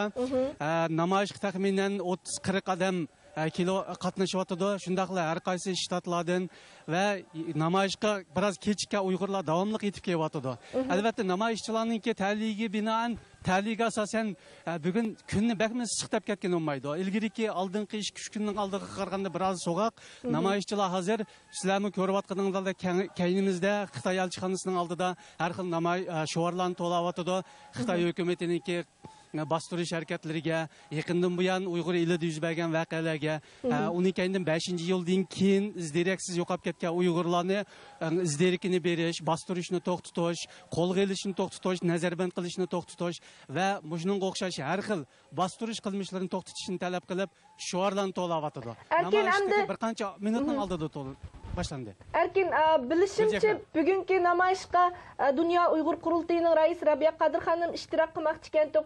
Xonimning qadimiyatimi namoyish maydoniga? Albatta, xonim namoyishga eng burun kelgan kishilarning biri. Xonim bayon etib kelganki, hozir ehtimol birozdan keyin xonim biroz namoyishchilarga va Xitoy hukumatiga xitob qilib, o'ziniki nutqini e'lon qilishi mumkin. Xonim bilan birga yana uning yordamchilari va Sidiqoji Ro'ziya yo'ldoshi va shuning o'xshash odamlar birinchi qitim maydonga yetib keldi. Xonim hozir namoyishchilarning orasida. Siz degandek bu Washingtonda ilib berilayotgan namoyishga Dunyo Uyg'ur qurultayininki bir qism raislari va shu Amerika Uyg'ur jamiyatininki rahbarlari va inson haqlari, ya'ni Uyg'ur xalqaro demokratiya va inson haqlari fondining odamlardan boshqa xalqaro tashkilotlardan vakillar bormi ilgirki yillarga o'xshash? Albatta, bu hozir xalqaro kechirim tashkiloti, uning Mo'ng'ullarning Muşu Neyrukni merkez qilgan Janubiy Mongoliya kishilik huquq va demokratiya markazi. Uningdan boshqa yana Uyg'urlarningki xalqaro Uyg'ur demokratiya va kishilik huquq fondi jamiyati, Amerika Uyg'ur jamiyati qatorliq tashkilotlar bu qitimqi namoyishda hozir bo'ldi, qatnashyapti va Uyg'urlarningki davosini qo'llaydiganligini tuvandislar anglab turgandek ifodalayapti. Albatta bu qitimqi namoyish Dunyo Uyg'ur qurultayininki 5-iyul voqeasi yetib kelishdan ilgari Dünya Uyg'ur muhojirlarga chiqargan chaqiriqqa asosan Amerika Uyg'ur jamiyati tashkillagan. Albatta bugun namoyishga qatnashgan va bugungi bu faoliyatni qo'llayotgan boshqa millat va xalqaro tashkilot rahbarlarini namoyish jarayonida davomli ziyorat qilamiz, ularning fikrlarini olamiz, keng televizor ko'rguchilarimizga ularning fikrlarini yetkazamiz. Chapata atadigan bo'ldingiz Erkin, rahmat sizga. Endi o'zimizning salomat bo'ling. Qaytib kelsak, bu Bo'ldi, rahmat. Ko'rdinglar, Seyittin Turgaka siz degandek, Washingtonda, ya'ni 5-iyul voqeasining 3 yilligini xotirlash faoliyatining, ya'ni muqaddimasi boshlandi. Endi bugungi bu faoliyatga Dunyo Uyg'ur qurultayining raisi Rabiya Qodir xonim ishtirok qildi. Siz ham bu ya'ni namoyish uchun Washingtonga yetib kelgan edingiz. Namoyish bilan tang bizning suhbatimizga ishtirok qilyapsiz. Endi bugungi bu suhbatimizmi 5-iyul voqeasining 3 yilligini markaz qilib elib berilyapti. Endi mehmonlar sizlar shu o'zinglarning ko'z qarashini davomli aymay o'tirib qo'yib baqsanglar, shu Uyg'urlarning hayoti, navbatdagi vaziyati, ya'ni Xitoy hukumati bu 5-iyul voqeasidan keyin xalqninki bu xil qarshiliklarni sizlar aytib o'tgandek, bu Uyg'ur bilan Xitoylar o'rtasidagi bu milliy ziddiyatni ittifoqlik shuarini texmi ching'aroq tovlash, shuningdek Uyg'ur xalqining yerlik millatlarning iqtisodiy kirimini yaxshilashni va'da qilish orqali yaxshilaymiz dedi, va'da berdi. Ammo amaliyat, ya'ni bu Şinjan xizmat yig'inininki amaliy ip bo'lgan bu siyosatlarga qaraganda hozirgi Uyg'urlardagi norozilikni yana kuchaytiryapti. Demakchi, Xitoy hukumatiningki bu siyosati hozirgacha qanday bir unum berdi deb qaraysizlar, muloyiz qilib boqsanglar. Ben başlayayım sizden. Bence hiç qandaq unum bermedi, balki aksicha texmi keskinlashtiryapti. Demişki degende 2010 yılı siz degandek 5 ayının 17-sidan 19-gacha Xitoy bu Şinjan söhbət yig'ini degan yig'inni ochdi. Bu yig'inda amaliyotda nemo Sharq Turkistonning iqtisodini yaxshilaymiz degan bilan yordam qildi degan bilan 19 o'lkaga bizning boyligimizni bo'lib berdi. Talon-taroj qildi. Bu bir. Ondan keyin bu xohlagancha adam tutish nisbini texmi keskinlashtiryapti. Masalan, shu 5-iyul voqeasidan keyin 12-oyda 24 odamni o'limga hukm qildi, 24 Uyg'urni, 23ni muddatsiz qamoqqa hukm qildi. Ya'ni nurg'unlarni masalan ayrim o'xshamagan darajada qamoq jazolariga. Sizning da'vatingiz 6 qitimliq sud jarayoni. 6 qitimliq sud jarayoni. Undan keyin biz hozirgacha xabarsiz, ya'ni qanchalik odamning ya'ni o'limlarga buyurilganligi. Chunki dunyo buni bilgandan keyin inson huquqlari tashkilotlari Xitoyga besim qilib qattiq norozilik bildirgachga, undan keyin Xitoy sud ochmadi, yoshirib yotdi. Hozirgacha biz bilmaymiz qanchalikni o'ttirib, qanchalikni turmada nima qilyapti. Ammo har bir oilada yo'qolib ketgan odam bor. Hozirgacha radio Erkin Osiyo radiosining muxbiri 22 odamni aniqlab chiqdi, ammo buningdan jiq bo'lishi mumkin. Bizning bilaligimiz shuda.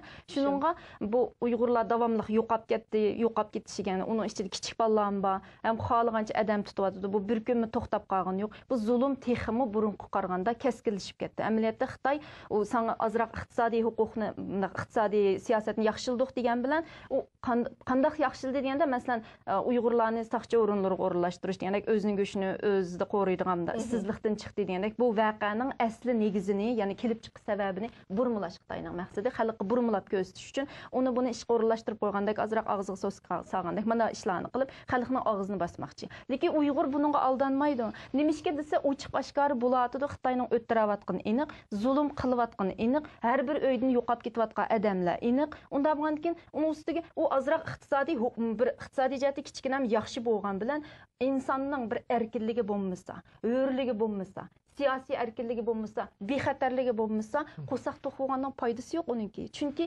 bexatarlik yo'q. Uyg'urlar hozir bu 5-iyul voqeasidan keyin duch kelgan eng muhim masala Uyg'urlarning bexatarligi yo'q. Yani neyimiz bir xotirjam yashash yo'q. Burunmi yo'qdi, ammo bu voqeadan keyin bu Xitoy besimni texim kuchaytirib, texim uyg'urlashtiradi. Ham siz aytgandek, bu Şinjan xizmat yig'inidan keyin ilib berilayotgan siyosatlarga qaraganda yana bir ko'rinarli masala, ya'ni oldimizda sonliq ma'lumotlari bilan oshkor bo'lgan masala ko'chman yetkash. Ya'ni Xitoy hukumati bu sohalar bo'yicha Uyg'ur eliga yordam berish bu bahanasida siz degandek 19 o'lka shahar va uningdan jiq bo'lishi mumkin.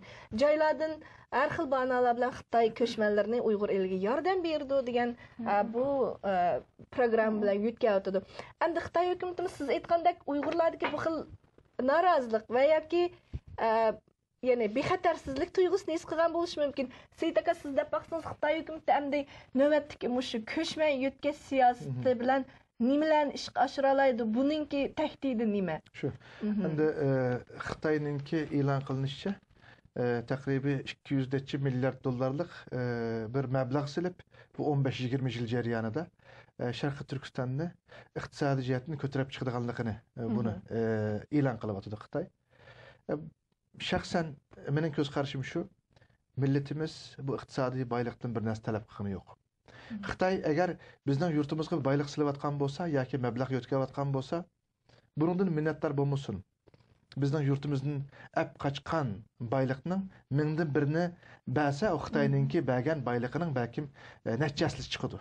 O Xitoy o'g'irlab, bulab, talab o'ltirib, bizga sadaqa bergandek yoki zakot bergandek yordam qilmasa, biz uningga minnatdor bo'lmaymiz. Xitoyga qat'iy qo'shamiz tutmaymiz. Biz buningdagi ko'z qarashimiz shu. Xitoy bizni iqtisodiy jihatdan biraz huzurlantirish yoki biraz imtiyozga erishtirish orqali bizni aldamiki yoki bizni qoyil qilamiki, men qat'iy bunga ishonmayman. Milletimizningki irodasi shundoq sog'lomki, milletimiz shu niyatga yetiklik. Milletimiz birinchisi milliy kimligiga bo'lgan tajovuzning to'xtatilishini xohlaydi. Ikkinchisi diniy erkinlikini, bunun ustidagi bisimni, bu haqdagi Xitoyningki tajovuzlarini albatta buni rad qiladi. Üçüncüsü, bizning ma'rifda bo'layotgan qo'sh tillik ma'rif ostidagi shu suiqasd bilan bizning 6-7 yoshdagi yosh bolalarimizni, o'smir bolalarimizni 2005-yili boshlagan bu siyosat bilan Xitoyning ichki ülkeleriga apirib, ularni kommunist, ateist ideologiyada tarbiyalab, o'zining ota-onalariga, o'zining millatiga, o'zining vataniga birer xoin, Xitoy Kommunist partiyasiga birer qul qilib yasab chiqmoqchi. Bu siyosatni bilyapmiz. Xitoy yana shu bizningki 18-25 yosh oralig'idagi shu qizlarimizni, shu Shaugan voqeasiga sabab bo'lgan shu qizlarimizni ish topirman degan bano bilan yutkayotidu. Ularni nihoyat ig'ir shartlarda zavodlarda ishlatyotdi, g'aylini g'ayri axloqiy yerlarda ishlatyotdi. Bu bizning milliy axloqiy va diniy kimligimizga bo'lgan tajovuz. Bu Uyg'urningki qiz o'g'illarining to'y qilish orqali naslini davom qilish bu erkinligining oldidagi eng chong tahdid. Xitoy har bir Uyg'urga qilayotgan yaxshilik degan shu siyosatning orqasida bir suiqasd bor Uyg'urga. Men ishonaman Xudo haqqi, hech qanday bir Xitoyning planining orqasida bir yaxshi niyat yo'q.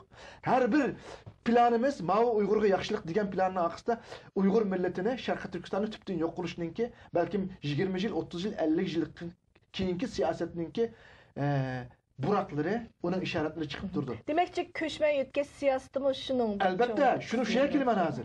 O köçmen yötkeşteki maksat mı? Şarkı Türkistan'da iş bombasa, eğer iş yok olsa sen ne için Uygurlarını başka jutlara, Xitayning ichki ülkeleriga yötkeysen, bugünkü sani 500 mingdan artık kimiler 1 milyonga yaqindaydi, bilmaymiz. Biz onu tekshirish ilib bormadik. Müstakil tekshirish ilib boradigan birisining mi kirgini yo'q. Xitoy o'zi biladi o sanni. Bir Allah bildi, bir Xitoy biladi. Endi Sharqiy Turkistonda boylik bo'lmasa, o boylikning, o neftning, gazning qanday ketib borganligini butun dunyoga o'zi e'lon qilganlik. Agar Sharqiy Turkiston haqiqatan namrat va kambag'al bo'lsa, bu yüz minglagan yosh bolalarimiz, o'g'il bolalarimiz, qizlarimizni nima uchun sen Xitoyga o'tkaysan va Sharqiy Turkistonda boylik bo'lmagandan keyin ko'chmanlarni yo'tkab, sen nima ishga akilisan? Bu özünün fikrini, özününki iddiasini o'zi rad qilgan bir Xitoy. Endi buningdagi maqsad Sharqiy Turkistondagi sonliqni ko'paytirish orqali, Uyg'urni azaytish orqali kelgusida dunyoda demokrasiya bir küçük yezga aylanib ketib boradi dunyo. Bir yezdek küçük bir narsaga aylanib ketib boradi. Bugungi kunda dedik-ku, yuqorida degandek, Afrikada bo'layotgan bu Misr, Libiya, Yaman, Suriya va hokazo kelgusida Iran, Koreya belki növbette Xitoyga boradigan bu demokrasiyada o'z taqdirini o'z belgilash, bir referendum bo'lib qolsa, bir erkin ovoz bilan Sharqiy Turkistonning taqdirini belgilash imkoniyati Uyg'ur xalqiga berilsa, shu yerdami Uyg'urning ovozini bo'g'ash uchun sonni ko'paytirish orqali, Uyg'urning nüfusini yo'q qilish orqali demokrasiyaning mu oldini olish kelgusida u yerda bir erkin saylamdimi, yana Sharqiy Turkistonda Xitoyning juti, Xitoyning zimini qilish uchun mushu o'yinni o'ynayapti. Biz bunga qarshi. Bugun Uyg'ur xalqi mal emas, hayvon emas, yaxshi qo'tang'i solab, yaxshi ig'ildi biqib, uning qo'sqig'i eng yaxshi narsani yegizib, uni chishini tarab, kesib, uni biqib axir bo'g'izlaydigan. Uyg'ur xalqi inson, Uyg'ur xalqininki milliy, diniy, urfiy va uning tarixiy kimligi va o'zga uchliq bir alohidaligi va Uyg'ur millati tarix yaratgan bir millat. Uyg'ur xalqi madaniy bir millat. Bugungi kunda biz Xitoydek kommunist, qalaq, dinsiz ve medeniyetsiz bir milletning ostida bo'lganligimiz uchun 15-16 asrni yashayapmiz. Yuzlarda xalqimiz qaysi turmush sharoitida yashayotini buni mendan yaxshi bilasizlar. Shuning uchun Xitoy bu tug'ut cheklash siyosati bu orqali Uyg'urni yo'q qilish. Ko'chman yo'tkash siyosati bu orqali Uyg'urni yo'q qilish. Yoki Uyg'urni Xitoyning o'lkalariga yo'tkash orqali Uyg'urni yo'q qilish bu siyosatdan darhol voz kechish kerak. Bizning diniy erkinligimizni qo'limizga berish kerak. Bugungi kunda Sharqiy Turkistonning shaharlarda kishilarningki kishilik haqqi bo'lgan ayollarning hijab qilish, erlarningki saqal qo'yish, bularni cheklab, bularni tutgan yerda turmaga so'rab jazolayotdi. Bunda qilsa Xitoy o'zining ajilini, o'zining oqibatini o'zi olib chiqadi. Millatimiz ochlikka chidaydi. Millatimiz xarliqqa chidaydi, lekin diniy va milliy shu yuqorida deyilgan shu haq va huquqiga tajovuz qilingan vaqtida millatimiz 5-yilga o'xshash o'limni ko'zga ilib Xitoyga taqabul turdi. Endi Seyit aka, siz degandek Xitoy balkim buningdan 20-30 yil va yoki 50 yil keyin o'ylayotgan bo'lsa kerak dedingiz. Ya'ni Xitoy ko'chman yo'tkash orqali shu joydagi Uyg'urlarning nopusini, ya'ni sonini tuvan tushsa keyingi xalqaroda agar demokratiya orqali ovoz tashlab zodi Sharqi Turkiston mustaqil bo'lamdi, bo'lmamdi degandek bir savollar qo'yilganda Uyg'urlar yana ziyon tortishi mumkin. Shuning uchun Xitoy oldin ola tayyorlik ko'ryapti dedingiz. Unda bo'lsa Uyg'urlar buningga qarshi nima harakat qilish kerak? Buningga tayyormi? Chet eldagi Uyg'urlar buningga qarshi o'zlarining programmalarida yoki davoringlarda Xitoyning mush ko'chman siyosatiga nuqul oldi, mushning qarshi qanday bir tayyorliginglar bor? Men sizga shuni dey qarang. Bugungi kunda xalqaro tashkilotlar, Birlashgan Davlatlar Tashkiloti deymiz. Dunyodagi adolatni so'raydigan va adolatni so'rash uchun barpo qilingan bir tashkilot, Birlashgan Davlatlar Tashkiloti. Xitoy kommunistlari bo'lsa, bu Birlashgan Davlatlar Tashkilotining 5 doimiy a'zosining birisi va veto haqqiga ega. Shundaqmi? Biz Birlashgan Davlatlar Tashkilotiga kishilik huquq doirasida bo'lsin, mayli demokratiya, mayli boshqa temirda bo'lsin, bu Sharqiy Turkiston davosini Uyg'ur xalqining haq huquqini akilishda qanchalik qiynalyapmiz. Bizning eng oddiysi inson haqlari temasida so'z ilish uchun bizning bergan ajrimiz, emgaklarimiz Xitoy diplomatlari tarafidan bo'g'ilish va ularning ustalni ishg'ol qilish orqali Sharqiy Turkiston davosining Birlashgan Davlatlar Tashkilotiga kelishini oldin olish siyosati bilan buningdimi nurg'un ziyonkashlikka uchrayapmiz. Ama shundoq bo'lsa-mu, Xitoyning butun shu hujum tajovuzlariga qaramay, yana bugun Dunyo Uyg'ur qurultiyi Birlashgan Davlatlar Tashkilotininki nurg'un suhbatlarda Xitoy bilan taqabul turib, Xitoyga qarta g'alaba qilib, shu kursida Uyg'ur davosini necha qitim sahnaga olib chiqdik. Yevropa parlamentida burun bo'lib boqqan ishlar emas. Yevropa parlamentida biz Uyg'ur davosini eng oddiysi Qashqardagi bizningki kimligimizning, tarixiy kimligimizningki Xitoylar tarafidan qanday yo'q qilinish oldida bo'lganligini, qanday Xitoyningki Uyg'urning insonlarni yo'q qilganning sirtida imoratlarimizga taqat keltirolmaganligini, buningmi chidamaslik qilganligini, buningmi necha asrlik tarixiy Qashqar mahallarining, o'ylarining, imoratlarining yo'q qilganligini, buni biz tema qilib Yevropa parlamentida konferans o'tkazdik. Bularni qilyapmiz. Biz burunqidek emas, hozir mesela nurg'unlagan davlatlarning parlamentlarida siyosiy arboblar bilan, hukumat boshliqlari bilan, ministrlar bilan, bular bilan uchrash orqali biz bu faoliyatlarimizni inshaalloh xalqaro bir vaziyatga aylantiryapmiz. Lekin eng nuqtali yeri shu, Xitoyga qarta hech qanday bir kuchninki to'xta deb uni to'xtatish imkoniyati bo'lmaydi. Xitoy hech qandayga e'tibor qilmaydi. Afsus, Amnesty International deylik yoki Human Rights deylik. Bu tashkilotlarningki Xitoyga bergan bahosina ait adolatlik. Xitoyning Sharqiy Turkistonda qanchalik zo'ravonlik bilan Uyg'ur xalqini qanday yo'q qilganligini isbot paketlari bilan, son sifirlar bilan bular har yil nashr qilingan materiallarda, hujjatlik materiallarda o'tirib qo'yaylik. Lekin bularningki qaror ilish yoki bu haqda bisim ishlatish, to'xtatish huquqi yo'q. Tavsiya qarori ola oladi.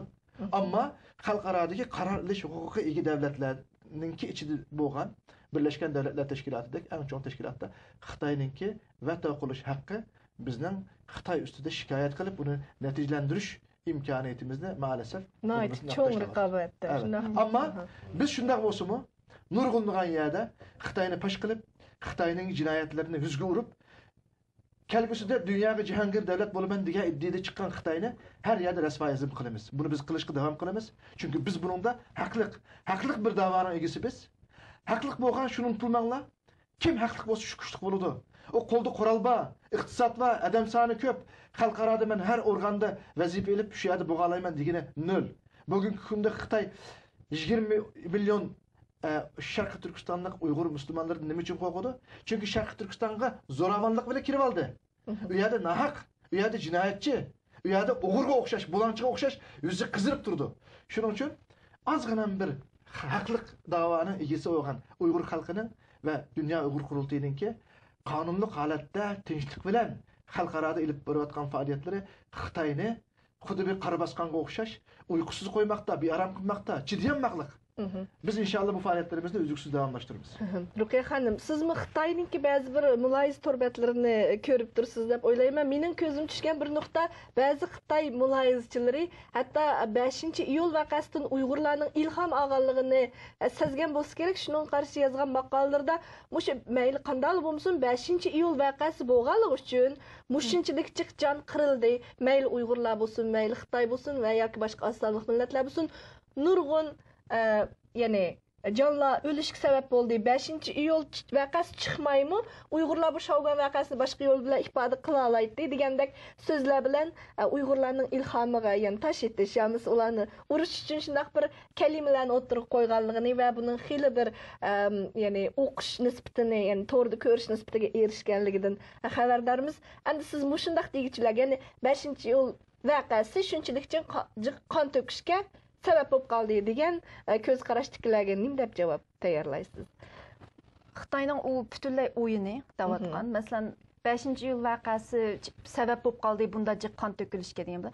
Qon to'kmay bo'lmaydi. O bizning vatanimiz, bizning zaminimiz, sen besib olgan, besib kirib olgan bir tajovuzchi u yerga Xitoyda. Hamda u yerda faqat o 5 iyul vakası qon to'kilishga sabab bo'lib qolmadi yoki Şavgan vakası sabab bo'lib qolmadi. Bu bizning tarixiy masalamiz, bu bizning yer masalamiz, bu bizning milliy kimlik masalamiz, bu bizning o'zimizning hayotini saqlab qilish masalamiz Uyg'urlarning hozir Xitoy bilan da. Boya dedim ya sen tursa ya men tursa degaga yetdik Uyg'ur Xitoy bilan. Unda bo'lgandan keyin bu hargizmi bu 5 iyul vakası chiqmagan bo'lsa biz yana Uyg'urlar bilan yaxshi o'taverdik deb. Unda bir ish yo'q bu yerda. 5 iyul vakası chiqmagan bo'lsa Uyg'urlar baxtli bo'lib ketadi degan bir mumkin emas chunki bu kurash 60 yildan beri davomlashib kelyapti-da u yerda. Unda bu bir vaqa chiqib tuyuqsiz bir Şavgan vakası chiqib bir vaqaning sababidan bo'lib qolgan ish emas bu. Shuning uchun u Xitoylar hamda bundaqda ba'zi Uyg'urlarni yana aldab bir qism Uyg'urlar masalan idora jamiyatiga shu vaqtdagi namoyish qatnashmagan, chiqmagan mümkün var. Bir kısım Uygurlar var. Yani Xitaylar bilen biz hiç ne mi demişsek Xitaylar bizden nenimizni beriverse, biz abaysidik Setikam degandek sadiqaga tayinib yaşaversak deb shunda o'ylaydigan Uyg'urlar bor. Shu yo'lni aldib, mana bu Uyg'urlar mustaqil bo'lamiz demaydi, hukumatga qarshi chiqmaydi. Xitoy hukumatiningki qonunliq hukumat deb qabul qilib biz birga yashaverdi. Bu Uyg'urlar yaxshi Uyg'urlar deb Uyg'urni ishkiga bo'lib, Xitoy hukumatiga qarshi chiqqan, haq huquqini qo'liga olmoqchi bo'lgan Uyg'urlarni bostirib o'tirib, Uyg'urni ichidan ishkiga bo'lib o'tmoqchi-da, işte narsalarni yezibchi. Amaliyotda bu ishlamaydi, chunki bu Uyg'urlar o'lganki navbat u Uyg'urga o'xshash.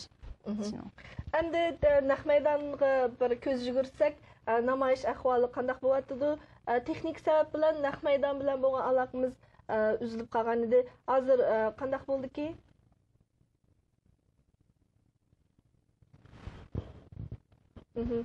Qarmoqqa yana namoyishchilar davomli yig'ilayotgandek. Ovoz olinishi yo'q, shundaqmi? First of all, Chinese authorities, time is running out. You can't go on like this. The only danger what we are facing today is that if this naq maydonda yana oy yulduzliq ko'k bayroqlar lapildab turibdi. In the future. Dunyoning har qaysi joylarida shunga o'xshash namoyishlar elib berildi. Ham Setkam aytib o'tgandek, dunyoning hamma joylarida shunga o'xshash faaliyetler devam kıldı elbette. Endi Seyit'im Türk efendi siz Türkiye'de yani halkaralık inkaslarga bir nazar salsak. Qani aldı bilan naq maydonni namoyish ahvolini bir kuzataylik. Chinese officials are going to be in Washington to talk with US officials. Ekranda so'zlayotgan kim ekan? Tikumar. Tikumarmi? Tikumarning ovozimi? Hurmatli televizor ko'ruvchilar, hozir Xalqaro kechirim tashkilotining Washingtonda turishliq Jungo ishlarini idora qilgan maxsus xodimi Tekumar apandi so'z qilyapti. Bayan uning asosli ta'kidlagan bir nuqtani ta'kidladi. Ya'ni u Jungo hukumatidan 5 iyul voqeasida o'lgan, o'ldirilgan va bu voqeaga javobgar amaldorlarni surishtirishni Ve bunun cevapkarları balarını tepip çıkıp cezalaşını talep kıldı.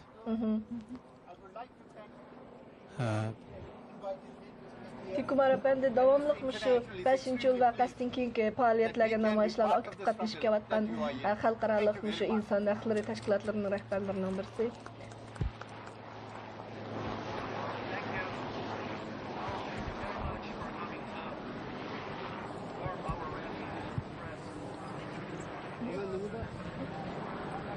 Erkin naq maydanda. Hazır bayan abaylap ötkendek Tekumar efendi sözlep tügettiği sözünü hem de davamlıq asaslık sözge çıkıvçılar davamlıq özünün sözge çıkıp özüneki Xitay hükümeti olan razılıkını ve Uygur meselesiga bo'lgan qo'llashlarni ifodalayotir. Tövende biz bugünkü namoyish qatnashgan muhim shaxslardan bir qancha odamni ziyorat qilamiz. Oldi bilan biz Rabia Qadir xonimni ziyorat qilmoqchi. Biz Rabia xonimni ziyorat qilgan vaqtimizda yana studiyaga qaytib kelamiz. Demakchi, bugungi Gulchehra. Rahmat sizga Erkin. Bo'ldi demsa birozdan keyin ko'rishaylik. Bo'ldi. Seyit'im Türk Efendi, Rukiye Turduş Hanım, bu Kanada'da bulsun, Türkiye'de bulsun, dünyanın her qaysı joylarida 5 iyul vaqasiga bo'lgan inkas intayin kuchli bo'ldi deb qaraymiz. Yani bir qancha yilmish xabar berish jarayonidami bu kadar zo'r namoyishlarni Uyg'urlarning bu kadar keyindan ulangan bu xil faoliyatlarni xotirlash faoliyatlarini dokumentlarini yani 5 iyul vaqasi va Uyg'urlarning vaziyati haqidagi bu xil tayyorlagan dokladlarni uchratmagandik. Siz degandek 5 iyul vaqasi chet eldagi Uyg'ur faoliyatchilarining faoliyatlarini kuchaytirdi. Yani xalqaro jamiyatning Uyg'urlarga bo'lgan nazari, yani ko'ngil bo'lishiga turtki bo'ldi deb qarayman. Bu ahvollardan yani Seyit'im Türk Efendi Türkiye'nin inkasini nayta kuchlik ve qaratmalik bo'lgan yani tunji bo'lib bu Xitoyninki Uyg'urlarga qarata bir irqiy qirg'inchilik ifoda degan so'z Türkiye hukumatining og'zidan chiqdi. Demakchi Turkiyadagi ahvollardan siz intayin xabardor. Uyg'ur xalqimi qarmoqqa turklarni o'zining qerindishi deb bilgashki Türkiye'nin inkasıga bakarak yani ahmiyat bergandek bulardan ta'sirat olgandek his qildik. Bo'pmi shu Erdo'g'anning yaqinda Urumchiga borgan ziyoratida Uyg'urlarning uni shunchalik qizg'in qarshi elishi hatto ko'z yoshlari orqali hatto turkchini bilmasimi o'zlarining ko'ngil so'zlarini shu yamab surib so'zlab o'zining turk xalqini yaxshi ko'ramiz deb mushundaq o'zining nimalarini ifodaladi. Bulardanmi hamda yani Uyg'urlarning yanada chet ellardanmi zo'r umid kutayotganligi xalqaro jamiyatning bizning holimizga qaragan deb nido qilayotganligini ko'rib olamiz shundaqmi. Endi Rabia Qadir xonim tayyor bo'lgan o'xshaydi. Qani ekranimizni yana shunday maydonga yetkazsak, qani Erkin. Gulchehra yaxshimisiz? Hozir biz Rabia xonim bilan birga turibman. Kayninglarda ko'rayotgan namoyish davomlashyapti. Ko'rayotganinglardek hamma yerda ko'k bayroq. Xitoy elchixonasi oqimizda bugungi namoyishning bosh yetakchisi Rabia xonim. Bu munosabat bilan biz Rabia xonimni maxsus ziyorat qildik. Rabia xonim bugun Xitoyning elchixonasi oldida turibsiz. 5 iyul vaqasining 3 yillik bugun. Mushu 3 yillik munosabati bilan Xitoy hukumatiga nima demoqchi? Bugun Uyg'ur xalqining bir ko'zidan qon, bir ko'zidan yosh oqqan kuni. Bugun Uyg'ur xalqining unutilmaydigan tarixdagi eng cho'ng qirg'inchilik genosid bo'lgan kuni. Bugun Uyg'ur xalqining diktator kommunist Xitoyning zulmi ostida minglarcha, 10 minglarcha turmaga kirib g'oyib bo'lib ketgan kuni. Bugun faşist Xitoyning rahimsizlarcha Uyg'ur xalqining yosh farzandlarining beshi bilan, qini bilan Sharq Turkiston, Uyg'uriston ziminini qonga milgan kuni. Shuning uchun bugun biz har yili 7 ayning 5-i mashaga chiqib namoyish qilib, Xitoy hukumatiga o'zimizning noroziligimizni bildiramiz. Ham Xitoy hukumatiga o'zimizning qonli qirg'inchilikqa duch kelgan xalqimizni bir kun erkinlikka chiqardiganligimiz haqida signal beramiz. Bu yerda xonim gapingizni bo'lib o'tdim, kechirasiz. Xitoy hukumatidan mushu kun munosabati bilan o'tirg'i qo'yadigan va xalqaro jamoatchiligining diqqat qilishiga chaqiradigan alohida talablaringiz bormi? Birinchi, Xitoy hukumatini, Uyg'ur xalqini nihoyatda tez turmada tutqun qilingan 10 minglarcha necha 10 minglagan Uyg'urlarni jiddiy qo'yib berishni, gunohsiz o'zi yolg'on terrorizm degan laqab bilan tutgan, gunohsiz o'zining erkinligini talab qilgan erkinlik jangchilarini turmadan qo'yib berishni talab qilamiz. Ikkinchi, Xitoy hukumatidan bizning zaminimizni va bizning erkinligimizni qaytarib berishni, bizning aslimizga qaytarib haqiqiy o'zining avtonom qonuni degan avtonom qonunini o'zining qonuniga o'zi xiloflik qilmay bizning milliy kimligimizga tajovuzchilik qilgan tajovuzchiligini to'xtatishini va ko'chmanlarni to'xtatishini, Uyg'urlarni bostirishni to'xtatishini, xalqimizni, zaminimizni qaytarib berishni talab qilamiz. Biz Uyg'ur Xitoy hukumatidan bizning tilimizni assimilyatsiya qilish, dinimizni assimilyatsiya qilish, urf-odatimiz va tariximizni assimilyatsiya qilish, dunyoni aldash, bizni aldash, o'zining xalqini aldashni to'xtatib, haqiqiy demokratiya tuzumini o'rnatishni talab qilamiz. Endi Uyg'urlarniki hozirgi vaziyatini aytgan vaqtida 2003-yil 2009-yili 5-iyul voqeasi yuz bergandan bu yanqi Uyg'urlarning vaziyati bo'libmi yaqindan bu yan Xotanda yuz bergan voqealar haqida bu qanday Xitoy hukumati 7-oyning 5-i mushu qirg'inchilikni ep bo'lgandan keyin bir qitimmi Xitoy hukumatining Uyg'urlarning ustidan bostirishni to'xtatish yoki Uyg'urlar bilan Sharq Turkistonda yoki Uyg'uristonda yashayotgan har millat xalqining o'rtasidagi masalani hal qilish emas, Xitoy hukumati to'xtamay Uyg'urlarni qirg'in qilyotdi. Masalan, Qashqar voqeasi, masalan, Xotan voqeasi, masalan, 12 yoshlik bir bolani diniy maktabda o'qiganligi uchun shundoq vahshiy, dahshatli qiynab o'ltirganligi, o'ltirish voqeasi va ko'chalarda Uyg'urlarni hech qanday buyruqsiz, hech qanday sababsiz etib o'ltirib, bular to'planchilar bo'lganligi uchun etib o'ltirib bitimiz deyotganligini, ham saniga ochiqib Uyg'urlarni oqmoqi o'lim jazosi hukm qilayotganligini va Kucha Oqsu o'rimchilarda o'ltirilayotgan Uyg'urlar voqeasi 1 daqiqani to'xtab qolmadi. Uyg'ur xalqining o'zining erkinlik jingimi 1 daqiqa to'xtab qolmadi. Biz to'xtab qolmaymiz. Biz Xitoy bizni o'ltirib tugatanmaydi. Xitoy hukumati hargizmi Uyg'ur xalqini o'ltirib tugatanmaydi. Chunki bu dunyoda 2000 yillar qirg'inchilik uchirgan millatlar tugamay o'zining davlatiga qaytib bordi. Uyg'ur xalqi o'zining erkinligini oladi. Chunki u o'zining erkinligi uchun kurash qildigan, kurashchan ideyasidan, axloqidan, o'zining milliy kimligidan, o'zining ozodligidan, shu ozodlik kurashdan bir kun to'xtab qolmadi. Shunchiligan badallarni to'ladi. Minglarcha bolalardan arildi, minglarcha onalardan arildi. Men farzandlarim turmadi, men arildim. Uyg'ur xalqi to'xtab qolmadi. Naq maydon Naq maydonda texnikалық мәселелер sababli Rabiya Qadir xonimning so'zining oxirini anglamay qoldik. Mushu vaqtdan foydalanib, mushu orliqda biz Rabiya Qadir xonim aytgandek va ya'ni Dunyo Uyg'ur qurultiyi talab qilayotgandek Xitoydan ya'ni g'oyiblar 5-iyul voqeasida yo'qolib ketganlar tutilganlarning tizimligi bularningki ismlarini dunyoga oshkorlashni talab qilyotdi. Hozirgacha hamda o'xshamagan uchurlarga asosan to'plagan ma'lumotlarimizdan faqat 5-iyul voqeasi jarayoni va undan keyin mush yo'qolib ketgan Uyg'urlardan 22siningki haqiqiy kimliklari va salohiyati ma'lum bo'ldi. Tuvanda mush vaqtdan foydalanib mush 22 Uyg'ur haqida qisqacha uchur berishni to'g'ri topdik. Qani diqqatinglar ekranimizda bo'lsin. Xitoy qurolliq saqchi qismlari 7-oyning 6-kuni tushdan keyin soat 3da Sanshangza 2-ko'cha 21-qoradan 15 yosh bilan 50 yosh orasidagi 15 kishini tutib mangan. Mana bu 15 kishining biri bo'lgan Muxtar Mahratdan 3 yildan beri hech qanday xabar yo'q.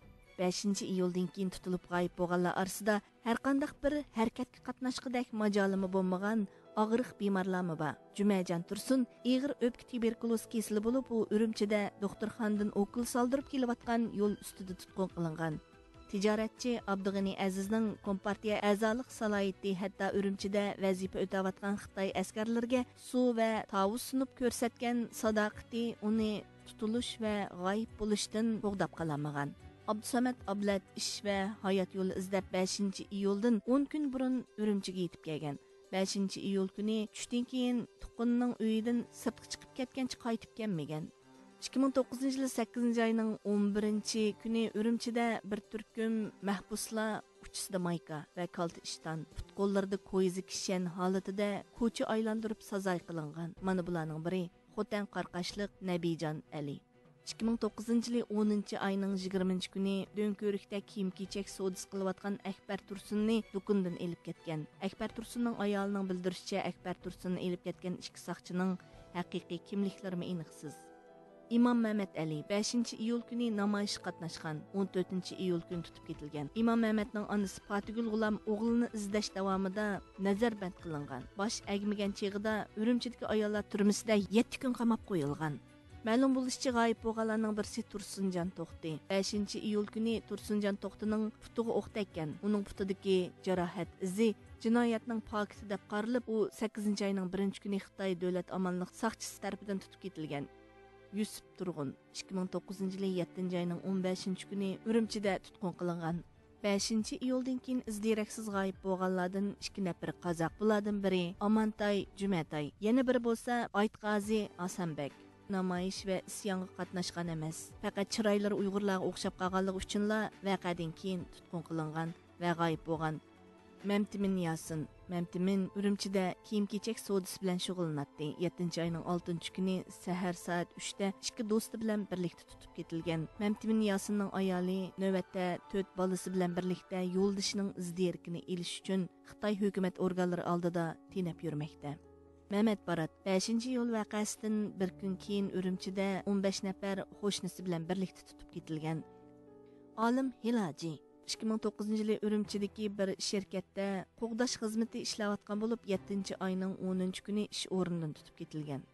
Olim Abdurahim Ostona nomli yezi egilik materiallari şirketining xo'jayini 5 iyul kundagi namoyish va isyonga qitilmagan. U atisi yo'l to'sayotgan Xitoy soqchilari bilan gap talashganligi uchun tutib ketilgan. Ürümçide maşin remontchilik mulozimati bilan shug'ullanayotgan Abdurahim Sidiq 5 iyul tushdan keyin soat 3 atrofida Buloqbeshi bozoriga borgan. U shu soatdan boshlab izdiraksiz g'oyib bo'lgan. Turg'un Obulqasim 9 iyul kuni Xitoy soqchilari muhojirlar mehmonxonasining atrofidagi Marva, Miran, Madina qatorliq 4 restoranning ishchi xizmatchilaridan 70 necha kishini tutib ketgan. Shu kun tutib ketilganlardan Madina tez tomoqxonasining oshpizi Turg'un Obulqasimning hozirgacha uchuri yo'q. 4 balaning otasi bo'lgan Abaxun Sopur 2009 yılı Ürümçide baqqalchilik qilayotgan bo'lib, 7 ayning 7 günü bir guruh do'stlari bilan Ürümçide ko'chadan tutib ketilib, hozirgacha izdirki berilmagan. Bahri To'xti şu yılı 35 yaş, qurilish ishchisi 2009 yılı 8 ayning 10 günü Ürümçi shahrining Ananchu rayonidagi o'ltirishlik uyidan tutib ketilgan. Zakir Mehmet şu yılı 7 ayning 6 günü tushdan keyin soat 5 da Senşanza 2. ko'chasidagi qo'rovsidan tutib ketilgan. Mehmet Abla Abdurahim Qashqar Qog'iliq noyisidan 2009 yılı 7 ayning 6 günü Ürümçi Atbeygi maydonidagi turayotgan uyidan 3 do'sti bilan birlikda tutib ketilgan. Mehmet Abla tutilganda 18 yosh edi.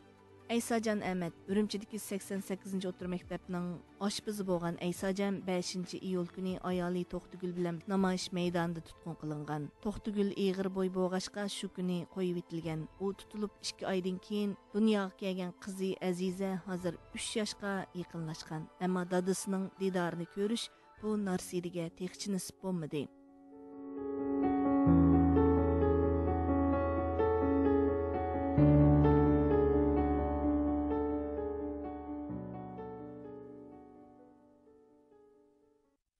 Hozirgacha 5 iyul voqeasidan keyin g'oyib bo'lganlarning 10 ming yoki 100 ming ekanligi haqida hech qanday bir to'liq ma'lumot yo'q. Hozirgacha faqat mush uchurlarga asosan 22 Uyg'urning kimliklari hozirgacha ma'lum bo'ldi. Undaqda hozir naq maydondagi texnikalik masalalarning hal bo'lganligidan uchurimiz bor. Qani Rabiya Qadir xonimning so'zlariga davomli diqqat qilgaysizlar. Ko'rguvchilar, hozir biz Rabiya xonim bilan Xitoy elchixonasining oldida davomli suhbat o'tkazyapmiz. Rabiya xonim savollarimizni davomlashtiramiz hozir. Rabiya xonim, endi bayam Xitoy hukumatiga ba'zi talablarni o'tirg'a qo'ydingiz, ham ularga ba'zi chaqiriqlarni chiqardingiz. Endi dunyodagi Uyg'urlarga va mamlakat ichidagi Uyg'urlarga deydigan so'zingiz bormi? Men dunyodagi Uyg'urlarning ittifoqlashishini va uyg'onishini umid qilaman. 5 iyul kuni Xitoy soqchilari Ürümçidagi kiyim-kechak sodisi qilayotgan bo'lib, 7 ayning 10 günü ish o'rnidan tutib ketilgan. Mehmet Barat 5 iyul kuni Ürümçide bir şirketdə qo'g'dash xizmati ishlayotgan bo'lib, 7 ayning 10 günü ish o'rnidan tutib ketilgan. Olim Abdurahim Ostona nomli yezi egilik materiallari shirketining xo'jayini 5 iyul kuni Ürümçide qo'g'dash xizmati ishlayotgan bo'lib, 7 ayning 10 günü ish o'rnidan tutib ketilgan. Mehmet Barat 5 iyul kuni Ürümçide bir şirketdə qo'g'dash xizmati ishlayotgan bo'lib, 7 ayning 10 günü ish o'rnidan tutib ketilgan. bugunni emas, atini o'ylashini umid qilaman.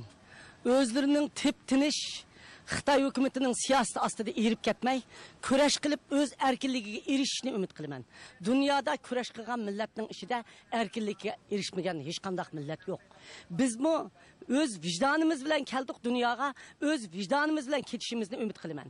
Har bir Uyg'urning oldingi safdagi Uyg'ur da'vosi epaqallarni qo'llashi va ular bilan birlikda o'zining erkinligini, o'zining avlodini o'ylashini talab qilaman. Men yana Uyg'ur xalqining vatanning ichida va tishida o'zining bexatarligini qattiq qo'g'dash orqasida bir-biri bilan zich munosabatlashib, tinchlik bilan o'zining erkinligini qo'lga keltirishni umid qilaman. Ham shuning bilan Xitoy hukumatidan talab qiladiganim Uyg'urlarni, Mo'ng'ullarni, Tibetlarni va o'zining xalqi bo'lgan Xitoy xalqining ustidagi zulmni to'xtatishini va bizning kimligimizni yo'qotish xom xiyol tushidan o'zini xoli qilishni umid qilaman. Hürmetli televizyon kögüçüler, tövende namayışçılar devamlı şuar tolavatıdı. Namayışçılar oturup koygan meselelerinin biri bayan bizdeki muzakirçilerimiz oturup koygan izdireksiz yokap ketkenler meselesi. Bu meselede siz nimelerni oylaysınız Rabiya Hanım? Xitoy hukumati yardar bo'lganlarning bag'rini nima qildi biz bilmaymiz. Qandoq o'ltirib chet elga import eksport qilyotdi ularning o'tkazasini biz bilmaymiz. Shuning uchun izdiraksiz yo'qolib ketganlarning nima ketganligini javobini berish kerak va sonini berish kerak. Xitoy hukumati bamismi biz olamiz bundan keyin. Hamma xalq hushyorligini oshirib, o'zining yo'qolib ketgan odamlarni Radio Free Asia va Uyg'ur tashkilotlariga ma'lum qilishini, qo'rqmasligini, chet elga qochib chiqqanlarning mushu izdiraksiz yo'qolganlarning sonini ve ularning kimligini ilip ma'lum qilishini, bizga ma'lum qilishini, Radio Free Asia'ga ma'lum qilishini, bizning dunyoga ma'lum qilish orqali buningdagi yo'qolganlarning oldini ilish xizmatini ilgari surishimizga yordam qilishni. Xitoy hukumatini suhbatga chaqiramsiz. Xitoy hukumatini men allaqachon suhbatga chaqirgan. Xitoy hukumati Uyg'urlarni davomli terrorist to'planchi deb tuhmat chaplamay, mayli Uyg'ur, mayli Tibet, mayli Mo'ng'ul, mayli Xitoy imigratchilari bo'lsin, ular tinchlik bilan suhbatga kirib, masalani hal qilmasa, Xitoy hukumati intayin qattiq keldiganini ketish kerak. Hanım siz yuqori dediniz Xitoy hukumatini suhbatga chaqiramiz deb. Sizlar necha yildan buyon har yili Xitoy elchixonasida namoyish qilyapsizlar. Ammo bugunmi shunda bo'lyapti, Xitoylar hech qachon chiqib sizlardan nima talab qildiganliklarini so'rab baqdi. Bugunmi so'ramayapti. Biz Xitoy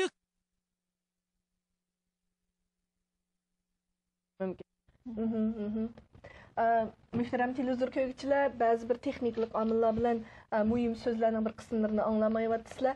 Shundaqdimi maydonimizda, ya'ni Said Tömtürk efendi Rabiya Qadir xonimning ya'ni yordamchisi, muavin rais Said Tömtürk efendi turibdi. Rabiya Qadir xonimning nima demoqchi bo'layotganligi hammasi Said Tömtürk efendiga muayyan deb qarayman. Hamda sizningcha Rabiya Qadir xonimningki o'tirib qo'ymoqchi bo'lgan talbi Xitoy hukumatiga nimadan iborat? Biz xonimning so'zlarini qisqacha men yig'inchoqlashtirsam, biz 6 ayning 18'de başlap 7 ayning 6'sı tugaydigan Birleşken Devletler Teşkilatı'nınki Cenevre'deki 20. nöbetli kişilik hukuk komitesi yığınında Mike Efendi Dünya Uygur Kurultayı'na vekaleten 6 ayının 26. günü söz elip kurultayı'na vekaleten şu 5. yıl 2009 günü katil kılıngan, izdireksiz jitken, yok olgan yaki Xitaylarınki malumatı da boğan bir kısım Uygur kırımdaşlarımızdınki belki şehit yaki gayip yaki turmadı bilmeyimiz olanı. Bulardan 23 neferninki isimlikini, tizimlikini ve ularınki kendi dairedeki malumatını Birleşken Devletler Teşkilatı'nın 20. nöbetlik kişilik hukuk yığınında bunu söz edip aynen 26'da bunu Birleşken Devletler Teşkilatı'nınki sahnesiga götürüp çıktı. Demekçi bu jutkenlerin kimlikleri, elbette. Yani hakkındaki bu malumat intayin mühim oranda durdu, şundak mı? Endi bunun da biz maalesef Xitay 5. yıl vakasından qirgan, öldürgen, turmuğu soluğan yoki g'ayib qilgan Uyg'urlardan ma'lum bir mezgilgacha xabar olamadik. Chunki Xitoy bir uqtirish e'lon qildi. Kim bola vaqisi yaqinlarini so'rab, ularni iz sursa, ularni ig'ir jazolaymiz deydigan bir uqtirish e'lon qildi. Shuning uchun biz o'rindan bir ma'lumot egallolmagan. Hamda asta-asta o'g'irlik maxfiyat orqali bir narsani egallayapmiz.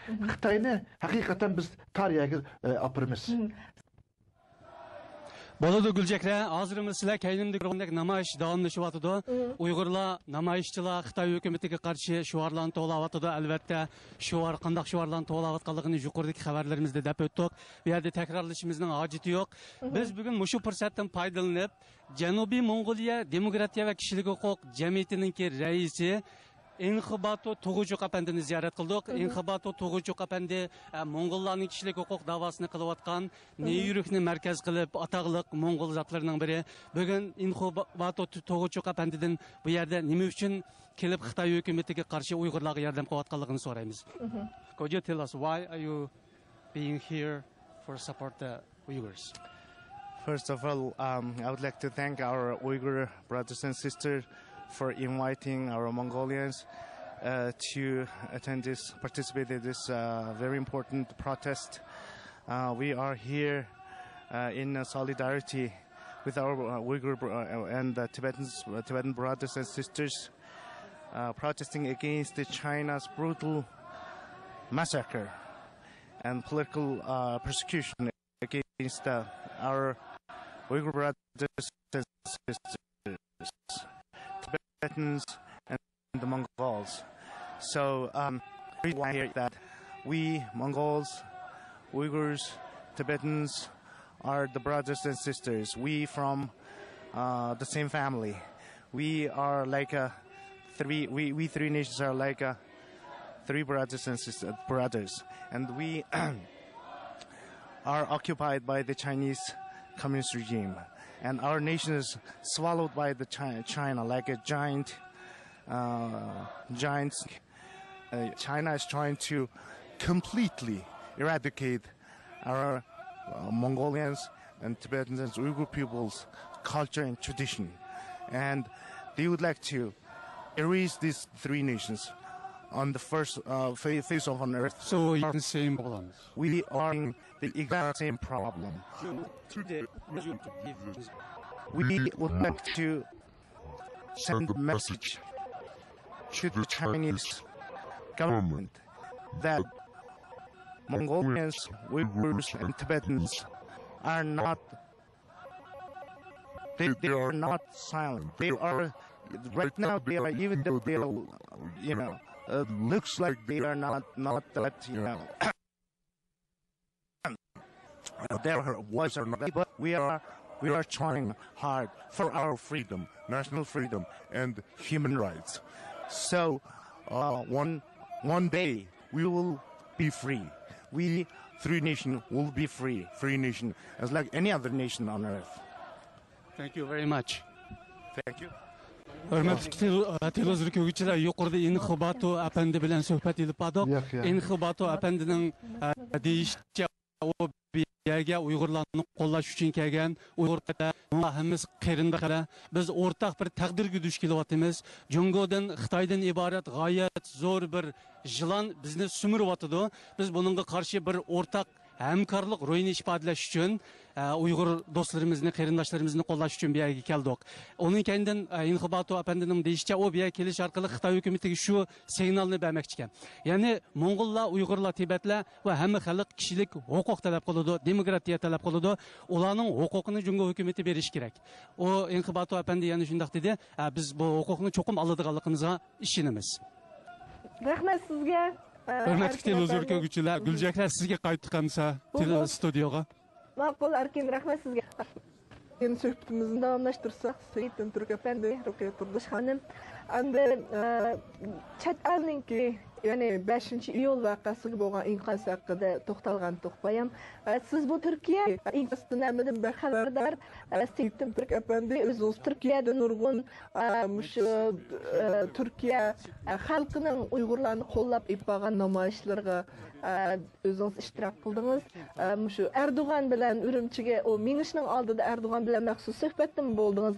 Endi Uyg'urlar cho'qim Türk xalqining va Türk hukumatining Uyg'urlarga qanday qaraydiganligi va Uyg'ur masalasiga qanday qaraydiganligini aytib qiziq deb o'ylayman. Shu qisqagina vaqtimizdan foydalanib, shu Turkiya jamiyati va Turkiya hukumatining Uyg'urlarga bo'lgan shu ko'z qarash va bularning o'ylaganlari haqida qisqacha ma'lumot beramiz. Rahmat, muhim bir savolni sordingiz. Nima uchun Sharqiy Turkiston xalqi Turkiyadan umidni bakrak kutadi? Pek yaxshi bir savol. Chunki biz Turkiya bilan Sharqiy Turkiston xalqi bir millat, o'rtaq va bir dinimizning o'ch tarixidir. Zeminiga Türkler şu O'rta Osiyodan şu bizning Sharqiy Turkiston zeminidan ko'chma bo'lib kelgan.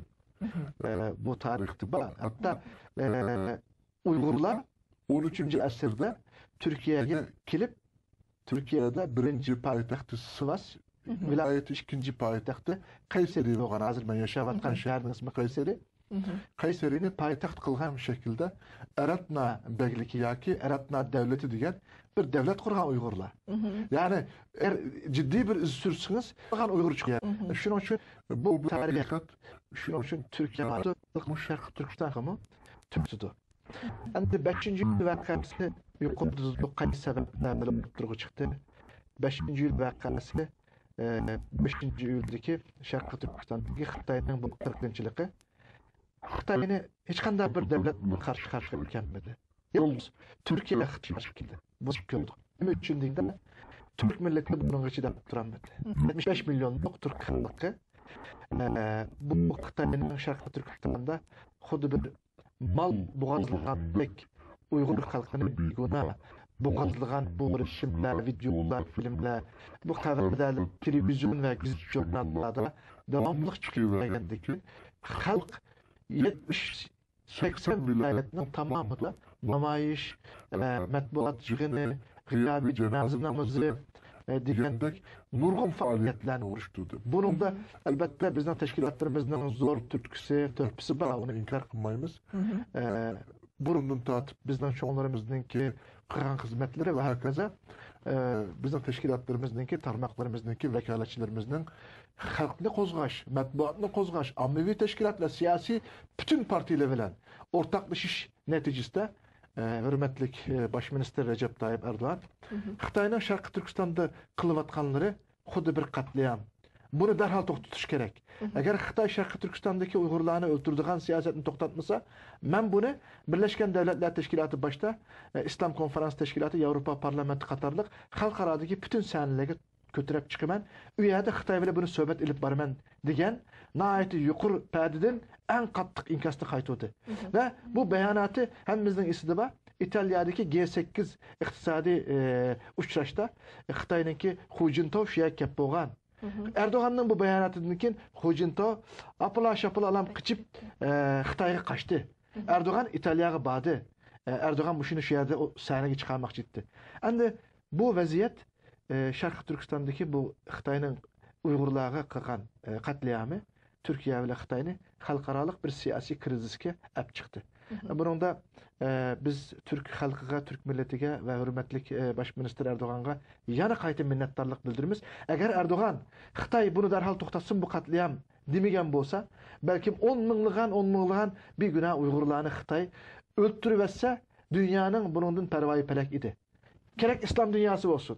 Kerak bizning O'rta Osiyodagi qozoq, qirg'iz, o'zbek, tatar degandek, turkman degandek Qırında xalqi yaxshi bo'lsinmi, biz bilan qarindosh bo'lsinmi?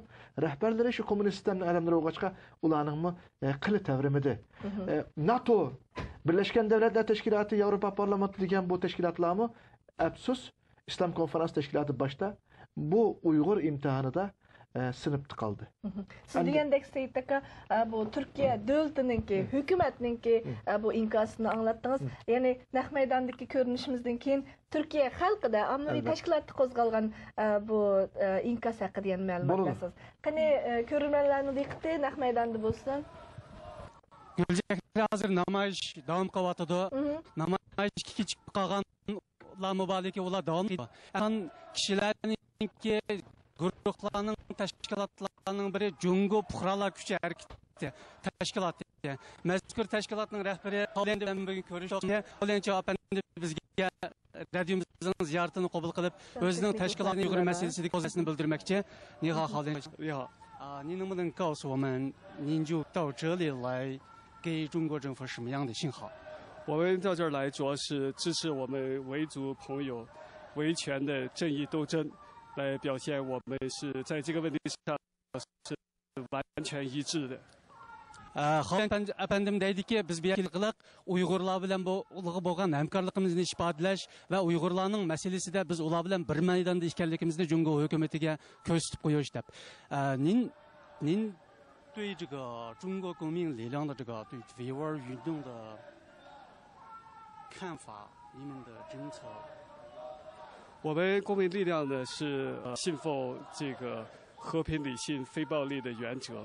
我们希望在中国建立一个公民政府、公民力量，就是在公民社会，来向中国向和平，这个民主转型，实现民主，这是我们的主要的一个目标。那么，我觉得我们在这个目标上，实际上跟维吾尔族的朋友呢也是一致的。那么我们在一起呢，团结起来，一起朝这个目标来奋斗，那这个就有可能实现。Xanyan Çoğ Efendim deydi ki bizniki Cumhur Puhralar Küçü Hareketi Teşkilatımızın muddası Cumhur'da tinvala arkalık demokratik bir puhralar medeniyet cemiyetini barpa qilish. Meningcha bo'lsa Uyg'urlarning biz bilan bo'lgan bu jihatdagi nishonini birdek deb o'ylayman va biz agar bu sohada ittifoqlasha olsak biz texmo kuchli ovoz o'tirg'i chiqa olamiz degan pozitsiyani bildiryapti. Endi Xanyan Çoğ先生您认为你知道这个2009年就发生这个七五事件，七五事件发生以后已经过了3年。这个3年过程中，您认为中共政府对维吾尔人的这个政策如何改变？这对您的看法？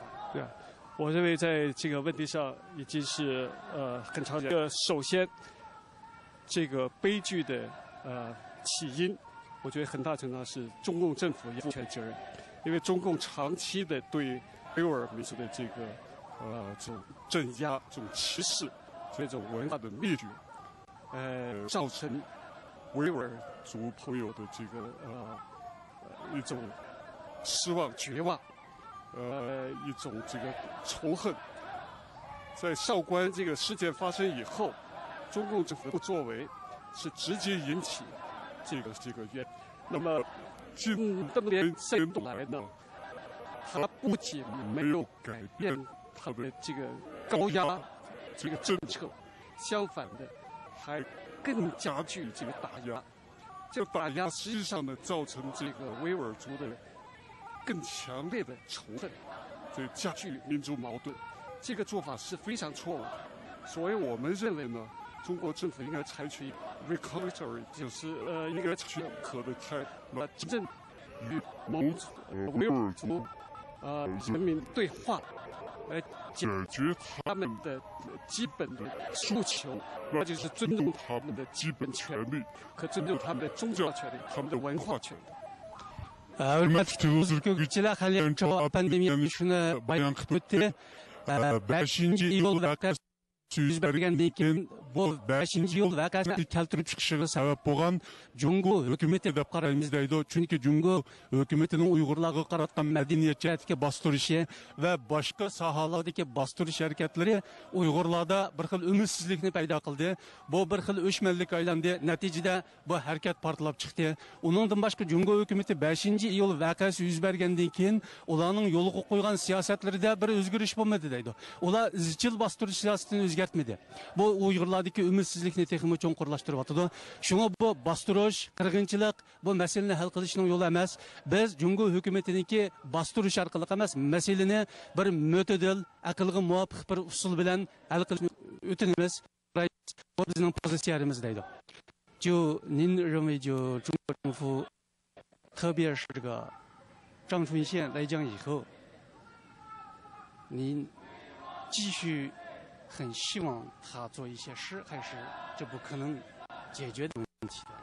我觉得这个现在的时候啊，中共呢面临一个选择，因为他自己内部已经陷入混乱，一个这个腐败已经是制度化，制度性的腐败，让他自己没有办法来有个纠错的机制。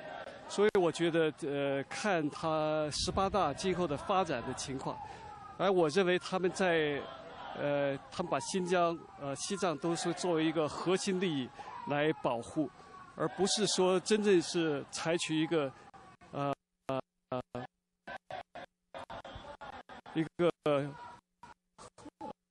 怎么说，就是这个和平真正的听取少数民族的诉求，来解决问题，从根本上解决问题。所以我觉得他们现在还不太可能，不太可能。Halen cevap bendim devatıda Cumhur hükümeti hazır bu Şinjan yani Şarkı Türkistan ve Tibet meselesini Cumhur'un negizlik milli menfaat meselesi qatarida noktaga hükümün yakın kelgüsüde Uyghur ve Tibet meselesini hal qilishi mümkün emas degan nuqtada. Muhtaram televizor ko'ruvchilar, yuqorida Jungo Puhralar jamiyati raisi Halen Cho apandi bilan ipagan suhbatimizni angladinglar.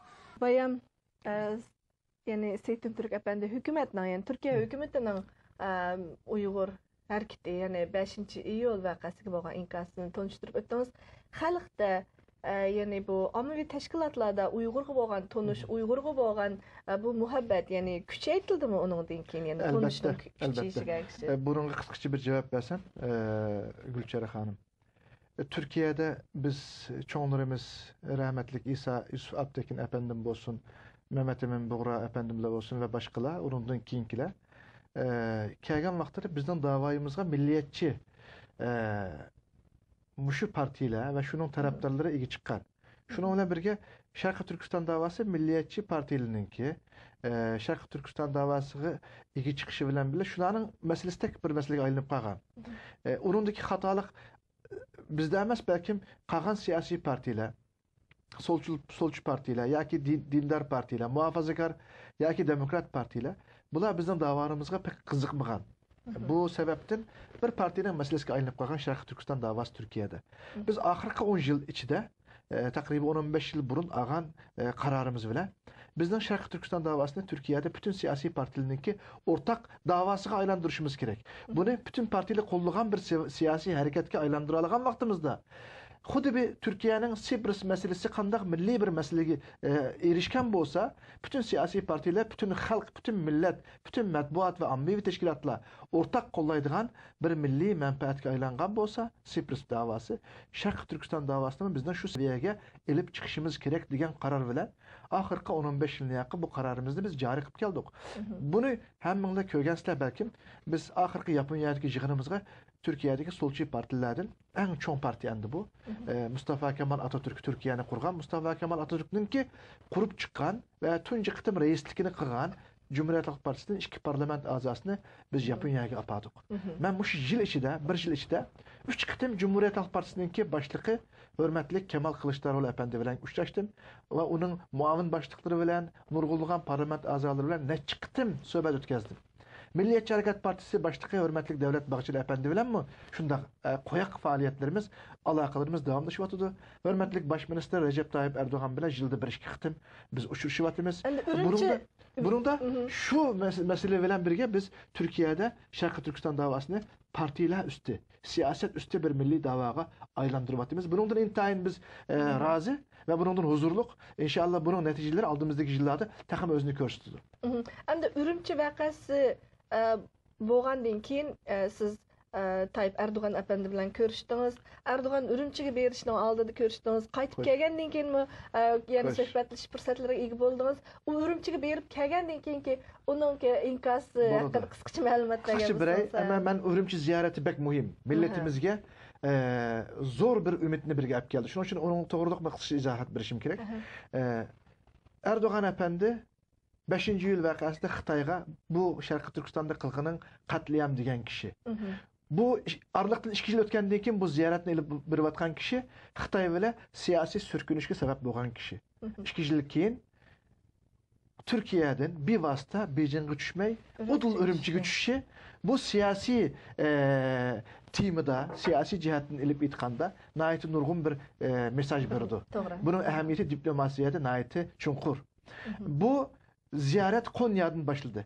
Xitay komünistleri Erdoğan'ın ziyaretini konuklaştırış için Erdoğan'ın Şarkı Türkistan davasını yiraklaştırış ve onun tilini kısış için 3 gün burun 6 Şarkı Türkistan'lık Uygur kardeşimizle atalmış Şarkı Türkistan İslam Partisi'ninki terörçü azaları da bularını terörist gösterdi ilan kıldı halkaraga ve bularga tutuş buyruğu çıkardı. Bu Xitayning tarixten tatip oynavatkan hile mikir, sahtı, kezzap siyasetindeki bir parçası.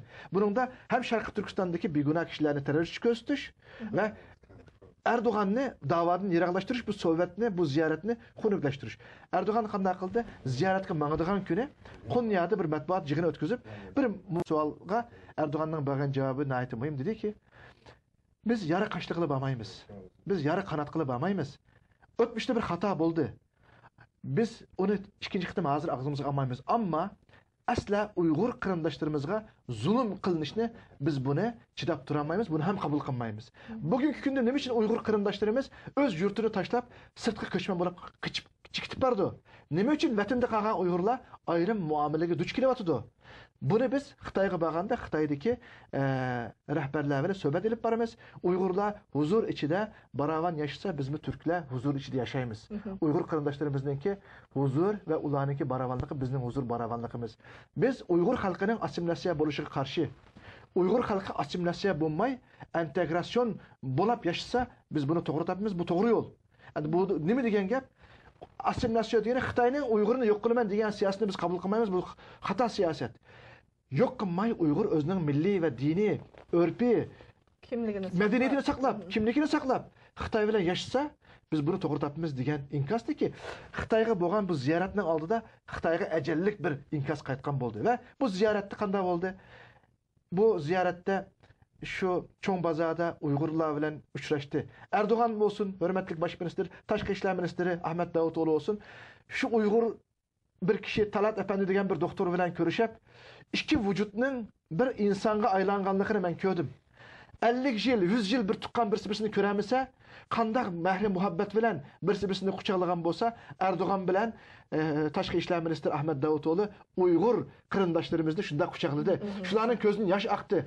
Bir qiz so'z qilmay, ularningki holati ruhiyasi bizga kim ekanligimizni, Uyg'urga kimning himoya qilganligini, Uyg'urning himoyasiz bo'lmaganligini ifodaladi va shuni ko'rdik. Nurbekirga, Xitoyning g'alchisi Nurbekirga, "Jura, sen bile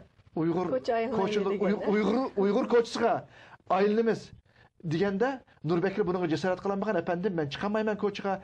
Nima için degende sizin amallıkınızı qo'llayamayman degende Erdoğan'ın bergan cevabı nayeti ma'nalik. Sen mening amallıkımda endi chiqma, o mening qarindoshim, Uyg'ur mening qarindoshim. Sen nima için o'zingning xalqing bilan ko'chaga chiqolmaysan deb uni tanqid qilgan gap. Ha, Urumchidan Bey qo'zg'adik shu amanet so'zning gap. Qo'lni tutib Nurbekirninki Uyg'ur qarindoshlarım Allah qildim degan gap.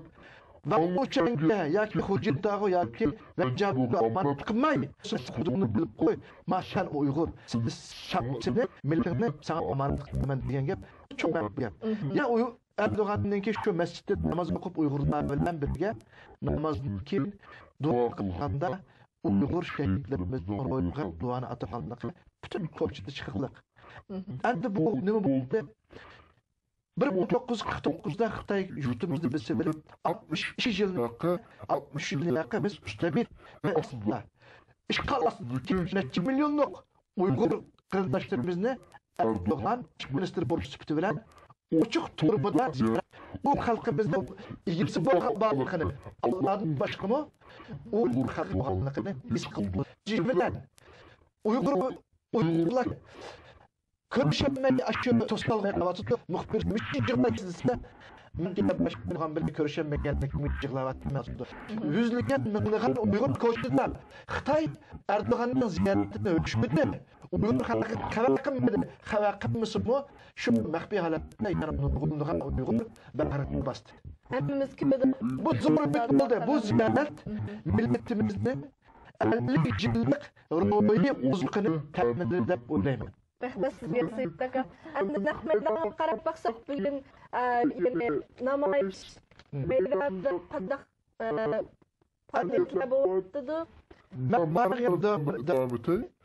Bu ziyaretning oldida biz hurmatli bosh ministr Erdo'g'an bilan siz yuqorida degandek biz uchrashib bardik. 2 kun burun Türkiye parlamentida hurmatli bosh ministr Erdo'g'an efendi ve tashqi ishlar ministri Ahmet Davutog'lu bilan ve başka ziyaretga chiqadigan energiya ministri Taner Yıldız bilan suhbat o'tkazib Xitoyning Sharq Turkistonda qanday siyosiy faoliyat qilganligini o'g'ri meselesinde Abdurrahman Ray'ın kıgalı, bunun sözlü kıgalıqını ziyaret cereyanında ne bir talep kılganlıqını özgü yetkizgen bunların bir kısmını ben de Rahmet'den baraydı. Qandaq Rahmet'den qandaq keyin özgürüşler var, qaldık bir mezgil. Namoyish davomlash vaqtida oldida namoyishchilar Bartola vaqtida albatta namoyish o'zining oxirgi kuchiga qoldi. Bugun albatta sportchilar namoyishchilarning ro'yini ko'taranga namoyishchining oldida yo'lning ustida elchin o'sib turibdi. Namoyishchilar yana elchin Endi yana bir nuqtani Amerikaga Uyg'urlar o'lishga kelgan Uyg'urlar masalan yerda turgan Zayniddin Gollandiyadagi Uyg'urlarning Gollandiya Uyg'ur jamiyatining aktiv faoliyatchilaridan biri o Najmiy apani kelgan Kanadadagi Uyg'ur harakatining faoliyatchilari birinchi voqeasini 3 yilligini xotirlab Washingtonda o'tkazilgan namoyishga Xitoydan Kanada va Gollandiyadan kelgan hoş geldinler. Elbette sizlerning müşkilat geldinler. Bugünkü namoyish to'g'risida deydiganlarimlar bo'lishi kerak. Shunga sizning mikrofoningizni uzatdim. Bugünkü namoyishga qatnashishni shaxsan men nihoyat xush oldim. Endi bu Gollandiya bo'ldi. Bu namoyish Amerikadagi qarindoshlarim bilan birga turib Xitoy konsulining oldida yana bir qitim shu shirning oldida tinchlik namoyishga chiqqan Uyg'ur qarindoshlarimizni qattiq bosgan Xitoy jillatlarının oldida turib biz yana ochlarning ro'yi duvar talab qilgan asosda namoyish qilib Xitoyga o'zimizningki qanchalik qismi yo'qolib ketmaydiganligimizni tushuntirib qo'yishninki zarur deb keldim men bu yerga. Elbette Kanada'dan 10 saatlik yolunu biz maşini bilen kelip namoyish qatnashyapsiz oilangiz bilan siz bu vaqtda nimalarni tushunyapsiz? Aslida biz shu Kanadadagi davomli sherik artisi Gulnatdan tashkil topgan 10 kishilik bir guruh tashkillab, bir o'mak tashkillab, o'zining millini, jinini, borlig'ini Uyg'ur davosi uchun qurbon berayotgan Robiya onamizni support qilish ham uning shundaq bir marosim marikasida uni oqis turish bizning muqaddas bir majburiyatimiz ham Uyg'ur davosining muqaddas bir tarkibiy qismi deb qaralganimiz uchun biz Kanadadagi Uyg'ur aktivlari birlashib Robiya xonimni support qilish uchun bu yerga kelgandik. Dunyoning siyosiy sahnasi bo'lgan Washingtonda bu namoyishga qatnashyapmiz. Xudoyim bursa 7-oyning 5-kuni Kanadaning Toronto shahridami shundaq bir dag'dug'liq namoyish bo'ldi. Men o'ylaymanki namoyish xuddi bir musulmonlar xuddi azon ovozi chiqsa qayerga ketib borsin, qayerda bo'lishidan qat'iy nazar joy namozni yaksilib namoz o'qiganga o'xshash bizning shehidlarimiz o'lgan kunlarimizni, shehidlarimiz qurbon bergan kunlarni, vatan millat davosi uchun qon to'kkanlarni xotirlash kunlari qayerda bo'lsa, qayerga ketib borsak mashinamizni to'xtatib, xuddi namoz o'qiganga o'xshash shu yerga berib qatnashishimiz kerak. Bu bizdeki bir xil o'lmas ruh. Biz o'lib ketamiz, insonlar o'lib ketadi, ruh o'lmaydi. İnsanlar ölüp gidiyor, insanların çoğan siliş royu ölmeydi, insanların isyankarlık royu ölmeydi. Eğer biz muş hurra saldığan royumuzni, çoğan saldığan royumuzni, namayış kıldığan royumuzni özümüz mengü davamlaştırıp evlat yetkizip birelsek, o çağda biz vay bizninki medeniyetimiz yo'qolib ketpardi, vay bizning dinimiz yo'qolib ketpardi deyishimizniki hech qanday bir hojati yo'q deb qarayman. Ko'p rahmat sizga Gulshan. Najmiddin apandi, endi oxirgi savolimni sizdan so'rasam deysiz. Sizmi albatta Gollandiyada nurg'un namoyishlarga qatnashgan bo'lishingiz mumkin. Ammo bugun Xitoyning Washingtondagi elchixonasi oldida qatnashyapsiz. Bu ehtimol sizning birinchi qitimligingiz bo'lsa kerak. Hamda qandaq hissiyotda bo'lyapsiz? Yani bu yerdagi farqini nimalarni his qilyapsiz? Bu yerda namoyishdagi farq cho'ng emas. Hamda biz o'zim shaxsan shunda baxtli his qilganim bizning milliy liderimiz, Uyg'ur onamiz Robiya xonim bilan birga o'tkazganimdan aytdi, o'zim aytdi bir hayajon ichida deb o'ylayman. Amerikadagi qarindoshlarimiz bu istiqdan aytdi, aktiv oldi kelganligini, Gollandiyadagi jamoatlar ko'rib, mushundan azroq bir nima ilishi hamda o'g'inish mushundan shu jamoatimizning qizg'inligidan azroq bir tarbiya ilish kerak deb o'ylayman. Ko'p rahmat sizga. Rahmat. Gulchehra yuqorida Kanadadan kelgan Gulchan xonim va Gollandiyadan kelgan Zeyniddin apandilar bilan bugungi namoyishga qatnashuvchilardan chet eldan kelgan Uyg'urlar. Epag'an suhbatimizni angladinglar. So'zni sizga qaytardim studiyoga. Sizlardan aytib yaxshi uchurlarni aytdingiz. Rahmat sizga. Japatattonlar, Nahmaydagi barliq xizmatchi xodimlar va muxbirlarga, televizor ko'ruvchilardan rahmat aytamiz. Rahmat sizga erkin. Ularning sizga rahmat aka. Rahmat. O'zimizning suhbatga qaytib kelaylik. Endi Ruqiya xonim, sizga ma'lum, aytgandek Xitoyningki bu yerda turishliq yana demokratik faoliyatchilarning vakillarimi dedi. Xitoy hukumatining siyosati Uyg'urlar bilan Xitoylar o'rtasidagi bu milliy ziddiyatni texmi o'tkirlashtiryapti deb. Endi siz Uyg'urlar bilan Xitoyningki ya'ni ikki millat o'rtasidagi munosabatning hukumatning emas, munosabatning bugungi kunga kelishiga nimalar sabab? Ya'ni Xitoy hukumati bunda qanday rol o'ynadi? Ya'ni bu shaxtda o'zingizning ko'z qarashini. Xitoy hukumati albatta birinchi darajalik rol o'ynadi. Chunki milliy Xitoy millati bilan Uyg'urlarning o'rtasidagi ziddiyatni keskinlashtirishda. Buni biz 5-iyul vaqasi bo'lgan vaqtida Xitoy armiyalarining Xitoy xalqiga tayoq to'qmoqlarni mashinadan taqib bergan videolik paketlarimiz bor. Shuningdan ko'rib olsak bo'ldi. Ya'ni bir-biriga sanmoqchi bo'ldi Xitoy. Basmoqdi yo'q. Andan keyin yana bir sabab bu, yana bir ish, masalan 2007-yili Xitoyda vaqa chiqqan vaqa 80 mingda. 2008-yili 120 ming qitim vaqa chiqqan. 2010-yilga kelganda 180 ming qitim vaqa chiqqan. Bu vaqaning eng ko'pi bizning Sharq Turkiston chiqyapti. Undan keyin Xitoy mushta vaqa chiqdi deb Xitoyniki bu siyosiy qonun byurosi eng jiq pulni masalan harbiyga, ya'ni askarga ajratgandan nechasi jiq iqtisodni bular ishlatganda, bular xohlagan vaqtida askar, xohlagan vaqtida iqtisod, xohlagan vaqtida har qanday personal nimaga ehtiyoji bo'lsa, shuni ilib eng chong huquqi bularda bor. Masalan, Jo'yonqonning eng chong huquqi bor. Shundan bo'lganki, bu ash huquqdan foydalanib, muqimlikni kuchaytirib, muqimlikni saqlaymiz degan bahona bilan muqimsizlik paydo qilib, xalqni bostirdi. Bostirgandan keyin amaliyotda muqimlik bo'lmay, "Abay men" degandek, masalan, 2007-yildan hozirga kelguncha vaqa texmi kuchayib ketdi-da, vatanda bizning Sharq Turkistonda eng ko'p. Endi bularning ashun shunchalik askardanmi ajratilgan mablag'ning yana eng ko'p qismini Sharq Turkistonniki xalqini bostirishga ishlatdi. Undan keyin bunda bir bostirib bir millatni, shu yerning, shu zaminning egisini, hamma narsaning egisini shu yerda shunda bostirib, hech qanday huquqi yo'q. Qonun tarafidan qo'g'dalmaydigan, birsi berib o'ttirvasim so'raydigan odam yo'q, bir g'alga akab qo'ysa, albatta boshqa birisi chiqib, "Men nima ish qilsam, qonunsiz bo'ldi, hukumatsiz bo'ldi, men nima ish qilsam, bunga ega chiqmaydi" deb Xitoyning odamlari, Xitoyning xalqlari masalan Uyg'urlarni xohlagancha bo'zaq qildi. Ko'zgilmas bo'ldi. Ham yana Xitoy xato tashviqot qilib, bular masalan bizning ishkirga aketgan kichik bolalarimizni Xitoyning mafiyalari bulab akitib o'g'irlik qilsa, buni veb-saytlarda Uyg'urlar o'g'ri, Uyg'urlar kavobchi deb tashviqot qildi. Bu tashviqotlarga yo'l qo'ydi. Uyg'urlarni Xitoyga noiti bir qaloq, yomon, nachar, eski millat qilib ko'rsatdi. Uyg'urlarni terrorist deb hukumat o'zi, Xitoy hukumati qo'lida to'mirning sunug'i yo'q Uyg'urni terrorist deb hadisa tashviq qildi. Butun dunyoga Xitoy xalqiga emas. Unda bo'lgan Xitoy xalqi chunki kommunistning qo'lida o'sgan xalq, u degan birisi nima desa, hukumati nima desa, shuningga ergishib mangadigan bir xalq. Ularda bir logikli o'ylash, nimishga deydigan bir kalla yo'q. Ular bir kommunizm sistemida o'sgan bo'lgandan keyin, ular shu hukumati nima desa, mushuning to'g'ri, mush Uyg'urlar ras terrorist o'xshaydi, mushta o'xshaydi deblar, shu hukumatning nimasi demag'di. Shunga bu Xitoy hukumati buni belgilab turdi. Demak, buning hammasi shu Xitoy hukumati kuchiga taxi ishmay bostirib bo'lishi. Endi yaxshi qildingiz.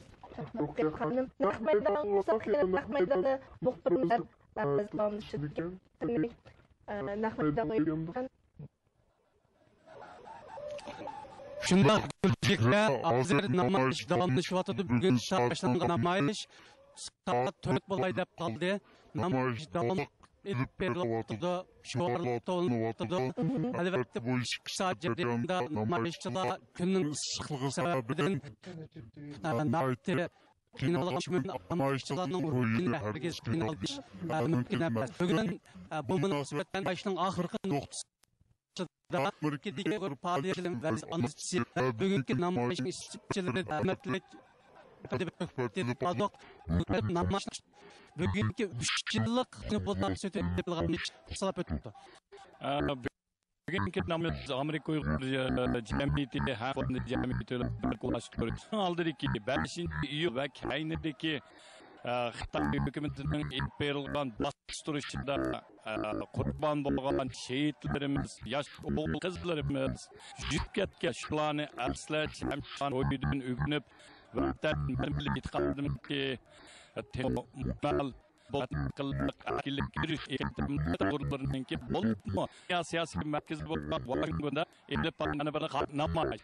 Bunun hepimiz vatanımız işleyip, idarelerin kızlarına kilip maaş kılışkı maksat herkes kurban belgelerini unutup kalmasılığımız gerek. Hem vatan işte yana türmede tuvatkan, zulüm tuvatkan halklarımızı kurtulduruşu için biz chet ellik Uyg'urlar bir kishilik qanchalik qilsak shunchalik kuch sarf qilib vatan uchun shularning ovozini xalqaro dunyosiga yetkazib, anglatib, vatan uchun bir kishilik nasibimizni qo'shalsak, men Uyg'urning bolasi, Uyg'urning avlodi, men bir Uyg'urning erkagi deb faxrlanaman. Rahmat sizga Dilshod aka. Sizga rahmat. Gülcek hazır namoyish oxirgi bosqich kirdi. Albatta namoyish qatorida oxirlashdi. Bu munosabat bilan studiyaga qaytdim. Erkeklerden namoyish oxirlash oldida shu programmamizni oxirlash oldida turdi. Yani 2 soatlik anlatışımız bir qancha minutdan keyin oxirlashmoqchi. Shundan oldida oxirida ko'rganlarimizga, o'quvchilarimizga namoyish maydonidan ahvol haqida bir yakun chiqarib beramiz. Namoyish maydonining ahvoli hozir bayon namoyishchilar shu o'rtada o'tadi. Hozir birisi so'z qilyotdi. Namoyishni xulosalayotdi. Qisqacha patarda o'tganligini ko'rayotganda sizlarmi televizorda Xitoyning elchixonasining darvozasi taqoq, faqat eshik oldida bir qancha soqchi bor. Albatta yo'lning o tarafida yana Amerika maxfiyatlisidan kelib nashning tartib algan soqchi turibdi. Namoyish bo'lsa gullikning orasi qo'llarida hech ko'k bayroq va bir shirinki nutqini olib. Rahmat sizga Erkin. Rahmat. Sizga rahmat. Salomat bo'ling. Muhtaram televizor ko'ruvchilar, ba'zi bir texnikalik sabablar bilan namoyish maydonidan tarqatilayotgan bevosita anglitishimiz ba'zi kishilar uchraydi. Sizlardan afv so'raymiz. Shundaqla bugungi anglitishimiz oxirlash oldida turdi. Afsus vaqtimiz intayin qisqa bo'lib qoldi. Turkiyadan, Kanadadan taklif bilan bizning bu 5-iyul voqeasini oq ko'rinish qilgan Uyg'urlar vaziyati, Uyg'urlarning haq-huquq talablari va hozirgi Uyg'urlar duch kelayotgan muhim masalalar haqida o'tkazgan suhbatimiz mumshad oxirlashmoqchi. Har qaysi mehmonlarning qadam tashrif qilganliginglarga rahmat. Oxirida muhim deb qaraydigan so'zlaringlar bo'lsa sizlarga ozgina vaqt qoldi. Rahmat sizga Gulchehra xonim, nihoyat yaxshi bir program bo'ldi. Gapimizni qisqacha buni yig'inchoq holatga keltirsak, bu Türkiye'ninki hozirgi kunda Xitoy bilan bo'lgan munosabatida Türkiye Xitoy bilan yaqinlashish orqali, chunki Xitoy buni arzulayapti, bekrak his qilyapti, chunki Türkiye'ning Sharqiy Turkiston davosida qanchalik muhim rol o'ynaydiganligini, ta'sir doirasininki qanchalik kuchli ekanligini Xitoy buni his qildi va shuni bilan birga Xitoy Turkiyani yeniga elish va Turkiya bilan aloqani kuchaytirishga nəhayət zor tirişçilik göstərdi və bunun da ma'lum dərəcəlik muvaffaqiyətlik oldu və Türkiyə ilə hazır Xitay arasında siyasət yaxşı getib bardı. Bu Türkiyə Xitay ilə yaxınlaşış arqali Türkiyə Xitayğa bo'lgan muomalasida Türkiyəyə ishonch paydo qilib Sharqiy Turkiston davosida bir necha yaxshi ishlarni epkenmekçi. Bu misal okuguçu ballar meselesi olsun hazır aeroplan katnaş arkalık Türkiye'ye her hafta 1500 Uygur kilovatıda dünyanın nurgun yerlerinin Uygurlar İstanbul'da uçuşuvatıda Ürümçi'ye serbest sanayi rayonu kuruldu ve hakaza bu nurgunluğun yakşı işlemdi Türkiye bile Xitay'ın yakınlışı bilen birge Uygur'a bir yakşı ümit oturgu çıkıvatı. Biz bunu onda intayin xursan bulavatımız. Endi gepnin xulasası şu, Xitayla zoravanlık bilen jutumuzda bizni yok kılış aldı da. Ve biz başka ötersek, biz bunun narazılık bildirsek, bizge terörçi digen kalpakını keygüzüp cezalavatıdı. Terörçi, Uygur hiç kaçan terörçi olamaydı çünkü antidemokratik devletlerde erkinliki bombuğan, cemaat buluş, bir yagi jığılış, yagi fikir erkinliki bombuğan bir yerde terörçi buluş, puhranın anda bir alaydılık erkinliki yok. Bir terör var, ras, Şarkı Türkistan'da, bu Xitay'nın 63 yıl yakı işletivatkan devlet terörü desek hatalaşmağan bolumuz. Şunun için biz Uygur halkı tinçlikperver bir millet. Uygur halkı hiç kaçan zoravanlıkını xalamaydı. Bugün zoravanlık kılıvatkan Xitay. Biz 21. asırda insandaki yaşaş, erkin yaşaş, öz takdirini öz belgileştin başka bir talebimiz yok. Bizden pul, iktisat, baylık közümüz yok. Hem de bunun orunlışı, bunun cari boluşu Xitay'ın kolda. Çünkü Xitay'ın kolda bütün kural, bütün imkaniyet, bütün güç Xitay'ın kolda. Biz kançılık tinç yaşayımız desek, bu emelge iş aşmaslığa Xitay'ın iradesiga, niyetiga bağlıq. Eğer Xitay bir yerde tinçlikni xalısa, biz elbette tinçlikni xarayımız. Ama Xitay bizni mecburlasa, yok kılıman dese, Uygur halkı ölüşünü közge elip Xitayga takabül turdu. Xatli boysunmaydı, bunu dep koyuşumuz gerek. Rahmet sizge Seyit Döntürk efendi. Rahmet Ruqya Tırdış hanım.